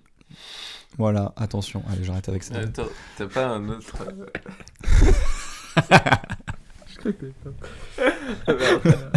Heureusement, tu es trop mauvais en outils technologiques pour pirater. Ah, mais les gars, là. Heureusement qu'on a parlé avec lui gentiment. Il faut casser tout. C'est Elias qui prend l'entière responsabilité de ce qui vient de se passer. Je sais pas pour vous, mais perso, aujourd'hui, les images, j'ai plus tendance à m'en méfier qu'autre chose. Parce que les images, la plupart, elles ne nous veulent pas du bien. Et avant, les images qui nous voulaient pas du bien, ça avait tendance à être assez clair. C'était la pub, ou la propagande. On consomme un fantasme de réel parce que ce putain de réel nous échappe. Moi le premier, j'adore voir Rachel Maxi faire une grenouille en aluminium. Mais genre, vraiment. Je juste une parenthèse, mais il y a un truc qu'ils n'ont pas formulé sur cette question un peu du réel et tout, c'est que peut-être que si le cinéma a plus de mal à faire espace commun, c'est aussi parce que il s'établit un peu en miroir d'un réel qui est de plus en plus complexe aussi. C'est quelque chose que je m'étais dit quand j'avais travaillé un peu sur des films. Prends ça pour exemple. réel, Mais je pense que c'est dans la direction que tu vas, mais maintenant ça passe tellement par internet, énormément de choses qui se passent, que le cinéma n'a pas réussi Exactement, à part Radoujoudé à filmer ces nouveaux espaces. Bah, il y a le genre qui émerge du desktop film. Oui, bien sûr, ouais. Mais il y a des tentatives. Hein. Moi, mon mémoire était sur ça. Je sais pas, Zero Dark Thirty, Vice, même le film de Michael Mann, etc. Il y a des tentatives de films qui approchent un peu cette nouvelle réalité interconnectée, mais c'est aussi peut-être beaucoup d'une complexité encore supérieure à tout ce qu'on avait connu jusqu'ici. Et je pense que c'est aussi peut-être une explication d'un déficit de prise d'une partie du cinéma contemporain. Et je me souviens, je sais plus qui parlait de ça, je sais plus quel cinéaste, mais qui racontait qu'il aimait bien faire des films qui se passaient, des films dans le passé, parce qu'il a pas de téléphone portable. Matrix 4. Yeah. Sure. On attendait quand même d'une suite qu'elle crée un petit miracle. Yeah. Le minimum. Bah, tout révolutionner à nouveau. Pas de pression, hein. Les gars, Matrix 4, c'est un film sur la matrice qui est produit par la matrice. Matrix, c'est un film Créatif à sur la l'intérieur, ils ont matrice une marge de produit manœuvre par pas la plus grande matrice. qu'une cellule de prison de Moltenay. C'est impossible de savoir jusqu'à quel point tout ça est conscient chez Lana Wachowski. Mais qu'on aime ou pas, on peut pas nier qu'on a affaire à un cas assez unique de mauvais films qui se posent les bonnes questions. Un mot sur Matrix 4 ? J'ai oublié, ça faisait longtemps. J'ai pas trouvé ça très intéressant, donc mon cerveau a décidé de se dire bon, ça sert pas à grand chose de garder des images de ça dans la collection des images. Tu l'as vu ? Oui. Aucun souvenir. Bah... Sauf que le mec de Trinity s'appelle Chad et ça m'a fait rire. Oui. Et non, mais en gros, cette analyse, c'est un peu le truc qu'on entend de elle a sacrifié son film. Et ça, autant je peux l'entendre de genre Los Angeles 2013 de Carpenter, qui est un film qui s'attaque à Hollywood de façon assez intéressante et tout, mais là sur Matrix 4, il y a un peu un truc de personne va volontairement dans le mur avec un film à 200 millions, en fait. Ça n'existe pas, quoi. Ouais, c'est vrai. Il y a un truc où quand il dit le film était de toute façon condamné, donc en fait elle l'a mis à mort elle-même. Ouais, bah Mad Max Fury Road en fait. Voilà. Le film a coûté 200 millions, c'est vénère. Non, mais j'ai dit au hasard, mais moi je pense qu'il a pas coûté très cher. Je pense qu'il a pas coûté super cher non plus. Je pense quand même. Je pense que ça a coûté très cher. Non, je pense mais que. En fait, il a l'air low budget. C'est ça le. Toute proportion gardée. Non, mais je pense que c'est au moins genre. Allez, fact-checking. 100 millions. Moi, je dirais 45 millions. Ah ouais, on fait un juste prix. Non, moi je dirais 80 millions. 90 millions. Hacker de Michael Mann, ça coûtait. Ok, ça a coûté 190 millions. Mais voilà, mais oui. Clément était pile. Ouais. Mais c'est un authentique blockbuster, tu vois. Oh là là. Pareil sur le truc de. 190 millions, le nombre de trucs qu'on peut faire avec. D'ailleurs, Warner s'en fout d'être critiqué dans le film. 1/5 de milliard. Pareil, on l'a déjà dit plein de fois, mais le capitalisme n'aime que ça, de pouvoir récupérer les critiques qui lui sont faites. Genre, ils se disent, bah, si quelqu'un doit nous critiquer, autant le faire nous-mêmes. Oui, c'est ça. Parce que c'est leur donner le pion, quoi. Justement, regardez comment on est ok de se critiquer nous-mêmes. Donc, le cinéma, c'était mieux avant. Je précise, Attention, pour moi, pirouette. le cinéma, par pas mal d'aspects, c'était avant, tout court. Oh, il est bon. Et je dis pas ça en bien ou en mal. Non, ne mets pas le singe. Non, non, ne le fais pas. Oh non. Oh non. Oh non. Attendez. Non. Ça va devenir bizarre en plus. Oh non. Merde. C'est immonde. La création du diable. Ça, je le couperai. C'est unique, vous ne le verrez pas dans la VOD. Je serai obligé. Vous pourrez dire j'y étais. Si vous commentez la VOD sur la chaîne, j'y étais, entre parenthèses, le singe. Là, on saura que vous êtes les vrais. Ce dans quoi on se trouve, c'est une industrie des images. Des images qui sont produites indifféremment pour toutes sortes d'écrans, de formats et de types de consommation. Et au milieu, entre plein d'autres choses, il y a des films. Plus que jamais, cinéma, c'est une qualité abstraite qu'on peut retrouver ailleurs que dans les films. C'est comme dire que quelque chose a de l'âme. On revient à la discussion d'il y a 2 semaines, mais que le cinéma, et si on le conçoit comme un art se renouvelle au gré des évolutions, et que bien entendu, il y a eu un moment où la peinture d'icône, ils mettaient tout le temps la Vierge Marie, quoi. Et puis ensuite, ils ont changé de représentation. Ouais. Maintenant, la Vierge Marie, c'est ringard. Ouais, la honte. Loser. Vous êtes catholique ou quoi, bande de losers? On va faire le protestantisme. Enfin bref, il y a plein de choses comme ça. Je veux dire, tu peux pas dire le cinéma c'était avant. Ou alors tu le définis, moi j'ai l'impression qu'il le définit comme une pratique sociale particulière, située, une pratique de réception, ce qu'il a l'air de sous-entendre. Et là, effectivement, peut-être que... c'est à la fois ça et presque, on pourrait dire, une sorte de pourcentage un peu, c'est-à-dire que dans toutes les images qu'on produit, finalement, c'est plus pas du cinéma que du cinéma, quoi. Il y a presque un truc un peu comme ça, en mode « Ah là, ça a une âme, donc c'est encore du cinéma. » Mais finalement, ça devient rarissime. Mais voilà. Non, mais de toute façon, à partir du moment où tu l'as dit, en fait, c'est un art, donc forcément, c'est voué au changement. Et Sartre, dans Les mots, ne parle pas du cinéma, comme Godard parle du cinéma dans les années 60, comme nous parlons du cinéma aujourd'hui. Je viens de nous inscrire dans la ligne continuité de Sartre et Godard, si vous n'avez pas remarqué la petite pirouette. Même au-dessus, je pense. C'est logique. C'est comme des briques, c'est ouais, 100 piles. Voilà, on est les nains sur les épaules des géants, mais du coup, les géants... les géants voient moins haut que nous. Nous, on voit vachement... C'est une pyramide de nains, et nous, on mesure un peu plus quand même. On peut leur pisser sur la tête, techniquement. Voilà. Puis en plus, Sartre, il est mort, et Godard, il s'est suicidé, la honte. Alors que nous, on est vivants. Elias, dans 80 ans, remplacé par un nouveau nain, montrera cet extrait et dira « Oh, le loser !» C'est même pas un changement de forme, c'est vraiment juste un pur changement de réception, quoi. Oui, c'est ça. En gros, c'est plus... Le cinéma a été détrôné. C'est un peu ça, disons, le bilan vraiment de cette vidéo. C'est le jeu vidéo, quoi. C'est devenu un peu une image parmi d'autres. Mais je sais pas si ça, c'est... comment dire, ça justifie un affaiblissement de l'art, quoi. Enfin, il y a un truc où c'est peut-être un art qui est devenu plus confidentiel, mais je sais pas si l'art du cinéma se porte vraiment moins bien qu'avant. Et d'ailleurs, je trouve qu'il comment dire, c'est un peu tout ce qu'on a reproché, c'est-à-dire il utilise des constats qui pourraient être intéressants, mais en les dirigeant spécifiquement vers la justification de son ressenti à lui. Typiquement sur la porosité des frontières entre le cinéma et les autres images, il insiste beaucoup sur ce que le cinéma y perd, mais pas sur ce qu'il peut y gagner. Moi, je pense que ça peut être intéressant aussi de regarder, c'est pas forcément des choses que je connais très bien, mais du côté de formes plus hybrides, quoi. Quel cinéma on peut faire qui dépasse le cadre d'un film projeté en salle de 2 heures, quoi. Et il y a sûrement plein de choses intéressantes, des sortes d'hybridation, des trucs expérimentaux. Peut-être qu'il y a des TikTok avec plus de cinéma qu'un film Marvel, quoi. Et on parlait de... Le TikTok d'un mec qui s'appelle Jason. C'est super. Moi, Ok. C'est top.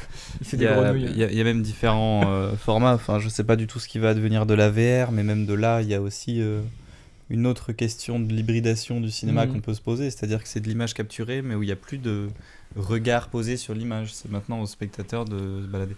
La peinture s'est portée d'autant mieux que la photographie lui avait retiré la possibilité de reproduire parfaitement le réel. Ça n'a rien de tragique de ne plus être l'art hégémonique et dominant de son siècle. Absolument. C'est une très bonne comparaison. La question aurait peut-être dû être, du coup, qu'est-ce qu'on a perdu avec le retrait un peu du cinéma, plutôt que qu'est-ce que le cinéma a perdu d'être mais peut-être mis que au second plan, quoi. Ce qu'on a perdu, et ça va être notre marotte encore, voilà, on a perdu la forme hégémonique du cinéma. Peut-être qu'on est aussi arrivé à une ère esthétique où... au final, la grande forme, celle détenue par Hollywood, et en fait, tout est fait... se retrouve challengé par une forme de multitude d'auteurs, d'autrices, de par le monde qui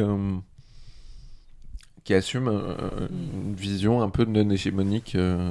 En fait, ce qui est vrai que ce qui est dur avec le cinéma, c'est que ça reste aussi beaucoup... contrairement à pas mal d'autres arts, une industrie.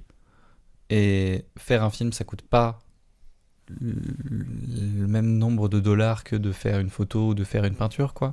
Donc forcément, c'est à réfléchir en parallèle avec l'état de l'industrie pour se demander, ok, combien d'argent l'humanité peut se permettre de mettre dans les films. Peut-être que d'année en année, il va y avoir de moins en moins d'argent, même avec les différentes politiques gouvernementales. Je pense qu'en général, dans l'art, il va y avoir de moins en moins d'argent, mais que le cinéma va rapidement en pâtir. Même déjà, il en pâtit déjà. Et je pense que c'est notamment quelque chose qu'ils auraient pu mentionner, mais qu'ils ne mentionnent pas. C'est aussi les conditions de tournage qui ont beaucoup changé aussi vis-à-vis du temps. Non pas dans le film, mais de fabrication du film. C'est-à-dire que sur un tournage, aujourd'hui, les choses ne se déroulent pas de la même façon qu'avant. C'est Lynch qui en parlait notamment, qui disait qu'aujourd'hui, il était obligé de ne pas se permettre de faire des expérimentations sur le set. Il n'avait pas de temps, même je lisais... Ça coûte trop d'argent de faire plus de temps de tournage. Je lisais une interview de Scorsese qui parlait du tournage d'After Hours, non pas d'After Hours, de King of Comedy, et en fait, ça lui arrivait le matin d'arriver sans savoir exactement comment tourner sa scène, et que le soir, il savait toujours pas. Et qu'en fait, il se permettait, un jour où il va réfléchir à la meilleure façon de tourner sa scène. Aujourd'hui, c'est absolument inenvisageable, ça coûte beaucoup trop cher, il n'y a pas du tout suffisamment d'argent pour se permettre ce genre de choses. Donc évidemment, peut-être que le cinéma, en termes de production, est devenu plus quelque chose à envisager, mais donc déjà au moment du tournage, comme une usine. C'est-à-dire, on arrive, on a déjà les plans, et on exécute pièce après pièce notre petite voiture qu'on assemble au final. Ce qui a fait aussi les beaux jours de certains... Absolument, voilà, il y a des très grands cinéastes qui savent absolument très bien se caler sur du papier millimètre. En tant que pratique sociale, le cinéma s'est recroquevillé dans un angle de la pièce. Un public d'initiés n'intéresse pas le plus grand nombre. C'est la vie, c'est peut-être pas tragique, c'est pas très joyeux non plus, je trouve. Qui nous écrit ça, Mathieu? C'est notre ami. Mais Mathieu, cela dit, je pense, j'ai quand même l'impression que, n'ayant pas vécu dans un passé miroité par la vidéo, j'ai du mal à me rendre compte exactement, mais que tout de même, le cinéma reste quand même une grosse bulle sociale qui existe toujours, et qu'encore une fois, comme on l'a dit, il n'y a jamais eu autant de hardcore cinéphiles qu'avant, quoi. On peut se permettre de voir tellement de films de tellement de pays différents. C'est vertigineux l'accès au cinéma qu'on a, que ça permet. Et quand je vois la popularité de certains mouvements, quand je tombe sur Twitter sur des gens qui font des vannes sur des cinéastes inconnus et que je vois que ça a des dizaines de milliers de likes, je me dis waouh, il y a autant de gens qui captent la vanne, quoi. Je me dis c'est peut-être effectivement davantage réservé à une bulle, mais une bulle qui est elle-même peut-être de plus en plus grande. Oui, il y a une espèce de polarisation, peut-être qu'il y a moins de cinéphiles casual, quoi. Cela dit, c'est vrai aussi de rappeler que il y a de plus en plus aussi un accès au cinéma à des pays qui n'en avaient pas forcément accès à cause de questions budgétaires, et que après ça donne différents types de films, mais il me semble que le Nollywood, donc le cinéma nigérien si je ne m'abuse. Nigérian. Oui. Attends, c'est quoi la différence ? Ah, le c'est le Nigeria Niger et le Nigeria. Nigeria. Niger, ouais. Ok. Ouais, que du coup, le cinéma nigérian en train de prendre énormément de vie, même si c'est des films vraiment chelous, peut-être difficilement qualifiables de cinéma. Mais en tout cas, peut-être qu'on va découvrir dans une dizaine d'années un avènement de plein de genres, de formes, de visions artistiques sur le cinéma qu'on n'avait pas du tout envisagé auparavant. C'est hyper excitant de se dire, waouh, peut-être que dans 20 ans, il y aura un cinéma africain, quoi. Et pas juste un cinéma européen et états-unien et est-asiatique. Ils se battent pour une aura, quoi qu'ils veuillent encore dire. Ah, Ils se battent pour que d'accord. leur film rejoigne une des rares choses qui dégage encore, dans le monde des images actuelles, un truc à grande échelle qui a l'air, à tort ou à raison, encore un peu spécial. Allez, lâchons le mot, Ok. mystique.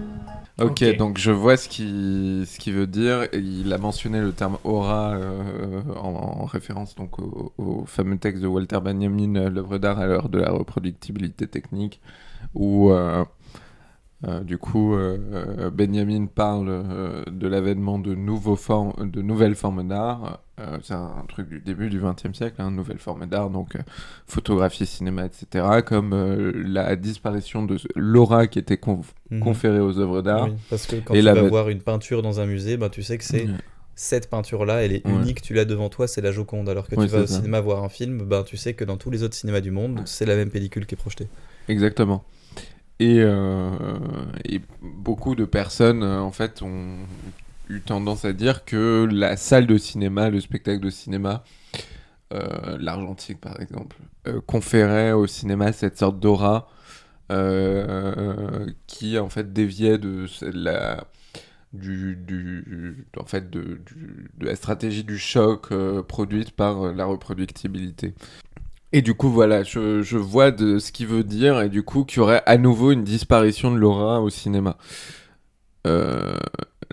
Mais en même temps, Benjamin, il a écrit ça à propos du cinéma. Donc ça veut bien dire que le cinéma n'est pas un art de l'aura, qu'elle s'est peut-être recomposée. Étrangement, mais je pense que c'est là aussi que vient tout son avis sur le cinéma label bio, réaliste, etc. machin. C'est que potentiellement le remplacement d'une mystique du cinéma passerait par un retour à ce que propose fondamentalement la photographie et le cinéma, c'est-à-dire une portion d'espace-temps de réel, quoi. Et ok, ça c'est un vrai visage de comédien. C'est ça, il y a un truc un peu un morceau de vrai. Oui, c'est là, ça. Il y a une espèce de, c'est ça. Qui, lui, est absolument galvanisant. Même si, évidemment, à l'orée de la démocratisation des smartphones et de la photo à tout bout de champ, la vidéo à tout bout de champ, cette sorte de portion de réel, de choses captées, elle est moins... Elle aussi a perdu de sa mystique. Quand elle est au début du XXe siècle voir un film, la vidéo, c'était que là, quoi. I don't know where cinema's going to go. Why does it have to be the same as it was for the past 90, 100 years? It doesn't. Do we prefer the ones from for the past 90 years? I do, but I'm old. Younger people are going to see the world around them. You guys are going to see it in a different way. You're going to see it fragmented. You're going to see it, I don't know. You come from another country, you see it in one long take. Vraiment, Scorsese plus basé que le Fossoyeur. Ouais. What does one shot mean? I don't know anymore. I don't think it means anything. I mean, if I was able to have a digital, or even just video, a really good video before digital, I would have shot Mean Streets in that way. I wouldn't have to pay for the lights and the camera to a certain extent. Yeah, we would have still had to design the lighting, but not as difficult, I think. So that's the freedom you have now. It's so much freedom that I think you have to rethink what what you want to say and how you want to say it. Très très bien résumé de la part de Scorsese. Basé le man, hein. Ouais, ça résume très bien. Fini la technique. C'est un bon petit papier, je pense. L'ADN du cinéma, il est partout, dans toutes les formes d'images en mouvement, et il disparaîtra pas. Même si partout, c'est aussi un peu nulle part. Mais il est peut-être temps qu'on lui lâche un peu la main pour trouver concrètement ce qui sera au XXIe siècle, ce que le cinéma a été au XXe. Un fantasme qui réunit. Et pas uniquement des communautés ciblées, si c'est encore du domaine du possible. Ok. C'est la fin de la vidéo. C'est donc la fin. C'est la fin parce qu'après il dit merci Marty, machin, tout ça. Allez Elias, un bilan, attention, concis. Aujourd'hui, j'ai bien mangé. Ok. À moi. Elias, c'était mieux avant. Non, que dire, la première vidéo, elle pêche, je pense aussi par un problème d'écriture. Oui. Et parce que, en fait, elle pêche par le titre. Globalement, le cinéma, c'était mieux avant. Enfin, ce n'est pas ce dont il parle. Au-delà du titre, ouais. C'est un peu l'encadrement. Je dirais l'axe, l'axe de la vidéo, le cadrage de la vidéo. Ouais. Et en revanche, de ce qu'on a dit la dernière fois, il y a des intuitions qui sont bonnes. Et sur cette vidéo, on l'a vu, il y a pas mal il y a une bonne heure où on est globalement d'accord. Il y a des petites remarques qu'on a apportées, mais on n'a pas été méchant comme la dernière fois. Je regrette un peu de voir cet effort déployé, même si, comme on l'a dit, il y a plein de bonnes intuitions, plutôt justement vers le passé, quoi. En fait, j'ai l'impression que la vidéo se pose pas vraiment la question c'est quoi le cinéma d'aujourd'hui de façon qu'il soit un petit peu hier, un petit peu demain, quoi. C'est vraiment plutôt tout ce qu'on a perdu, quoi. Et une fois qu'on a fait le bilan de tout ce qu'on a perdu, il y a certaines choses, il y a plein de choses dont il parle pas qu'on n'a pas encore perdu. Je suis pas sûr que ça nous renseigne vraiment, comme on l'a dit, sur l'état de l'art aujourd'hui. Effectivement, voilà, sa place dans la société évolue. Et ça, c'est vrai, c'est un terrain de réflexion. Mais ça, c'est même, en fait, finalement, c'est même pas vraiment le sujet de leur vidéo. Non. Parce que tu vois, c'est quelque chose qui aurait pu être vachement sourcé, documenté. Je pense qu'il y a pas mal de choses à dire, effet, sur ce déplacement d'espace. Non, mais c'est clair que je trouve qu'il s'éparpille beaucoup. Il y a plein de constats, mais il y a plein de choses qui auraient aussi pu être dites beaucoup plus vite, je pense. Ce qui fait que dans l'ensemble, il y a la sensation de beaucoup s'attarder sur tout ce qui pêche, sans se poser vraiment de questions presque plus de l'ordre de l'imaginaire, qui est un mot qui convoque beaucoup, mais et pourquoi pas demain, ou peut-être pas demain, parce que c'est un peu mais disons dans 2 heures, quoi, tu vois. Même ce serait bête à dire, mais une petite idée de ce que ça pourrait être juste le prochain film, quoi, tu vois. Et il esquisse un tout petit peu là à la fin, mais je trouve que c'est dommage, en tout cas, voilà, d'avoir voulu déployer autant de temps de réflexion pour établir un constat qui est forcément un peu un constat vers le passé, quoi. Ouais, je te rejoins là-dessus, surtout pour un youtubeur ciné qui soit autant regardé, peut-être inviter son public à aussi essayer d'aller voir ailleurs, s'ils sont conscients eux-mêmes de se limiter aux frontières du cinéma hollywoodien de Los Angeles, même si évidemment là ils l'ont un peu plus étendu quand même, je l'admets. C'est dommage de reprocher aux spectateurs de se cantonner à ce genre de cinéma, et en même temps eux, avec la voix qu'ils ont, de pas offrir aux gens de nouvelles perspectives, d'autant que j'imagine qu'ils en ont vu en fait plein des films comme ça, qu'ils en aiment beaucoup. Martin nous disait qu'il était très friand de cinéma français, notamment. Tout à fait. Donc je pense que là il parlait des normes de Sophie Le Tourneur, ils ont mis une autre image de Voyage en Italie, enfin tu vois, il y a pas mal de cinéma qu'ils auraient pu mentionner, un peu attirer, et se poser en fait peut-être davantage. Moi c'est vraiment ce que je trouve dommageable, c'est vraiment, on l'a dit souvent, c'est la question de la mise en scène, quoi, de rarement vraiment se poser la question de quid de la mise en scène du contemporain, quid du cinéma à l'orée d'aujourd'hui, enfin comment filmer les enjeux contemporains. Est-ce que ça tient, est-ce que ça tient peut-être aussi à ça, en fait, les faiblesses du cinéma. C'est ce qu'on disait tout à l'heure, c'est peut-être que aussi c'est tellement difficile à saisir le numérique que en fait maintenant le principal média, en tout cas économiquement, c'est devenu le jeu vidéo. Et peut-être parce que justement, même si il se promeut et se promeut beaucoup moins artistique que le cinéma, parce que néanmoins, il peut quand même saisir beaucoup plus toutes les dynamiques du monde contemporain que le cinéma ne peut le faire. il y a effectivement, comme tu disais Loïc, un rôle aussi de ce type de youtubeur, de montrer aussi d'autres choses, d'ouvrir et en même temps d'ouvrir des perspectives.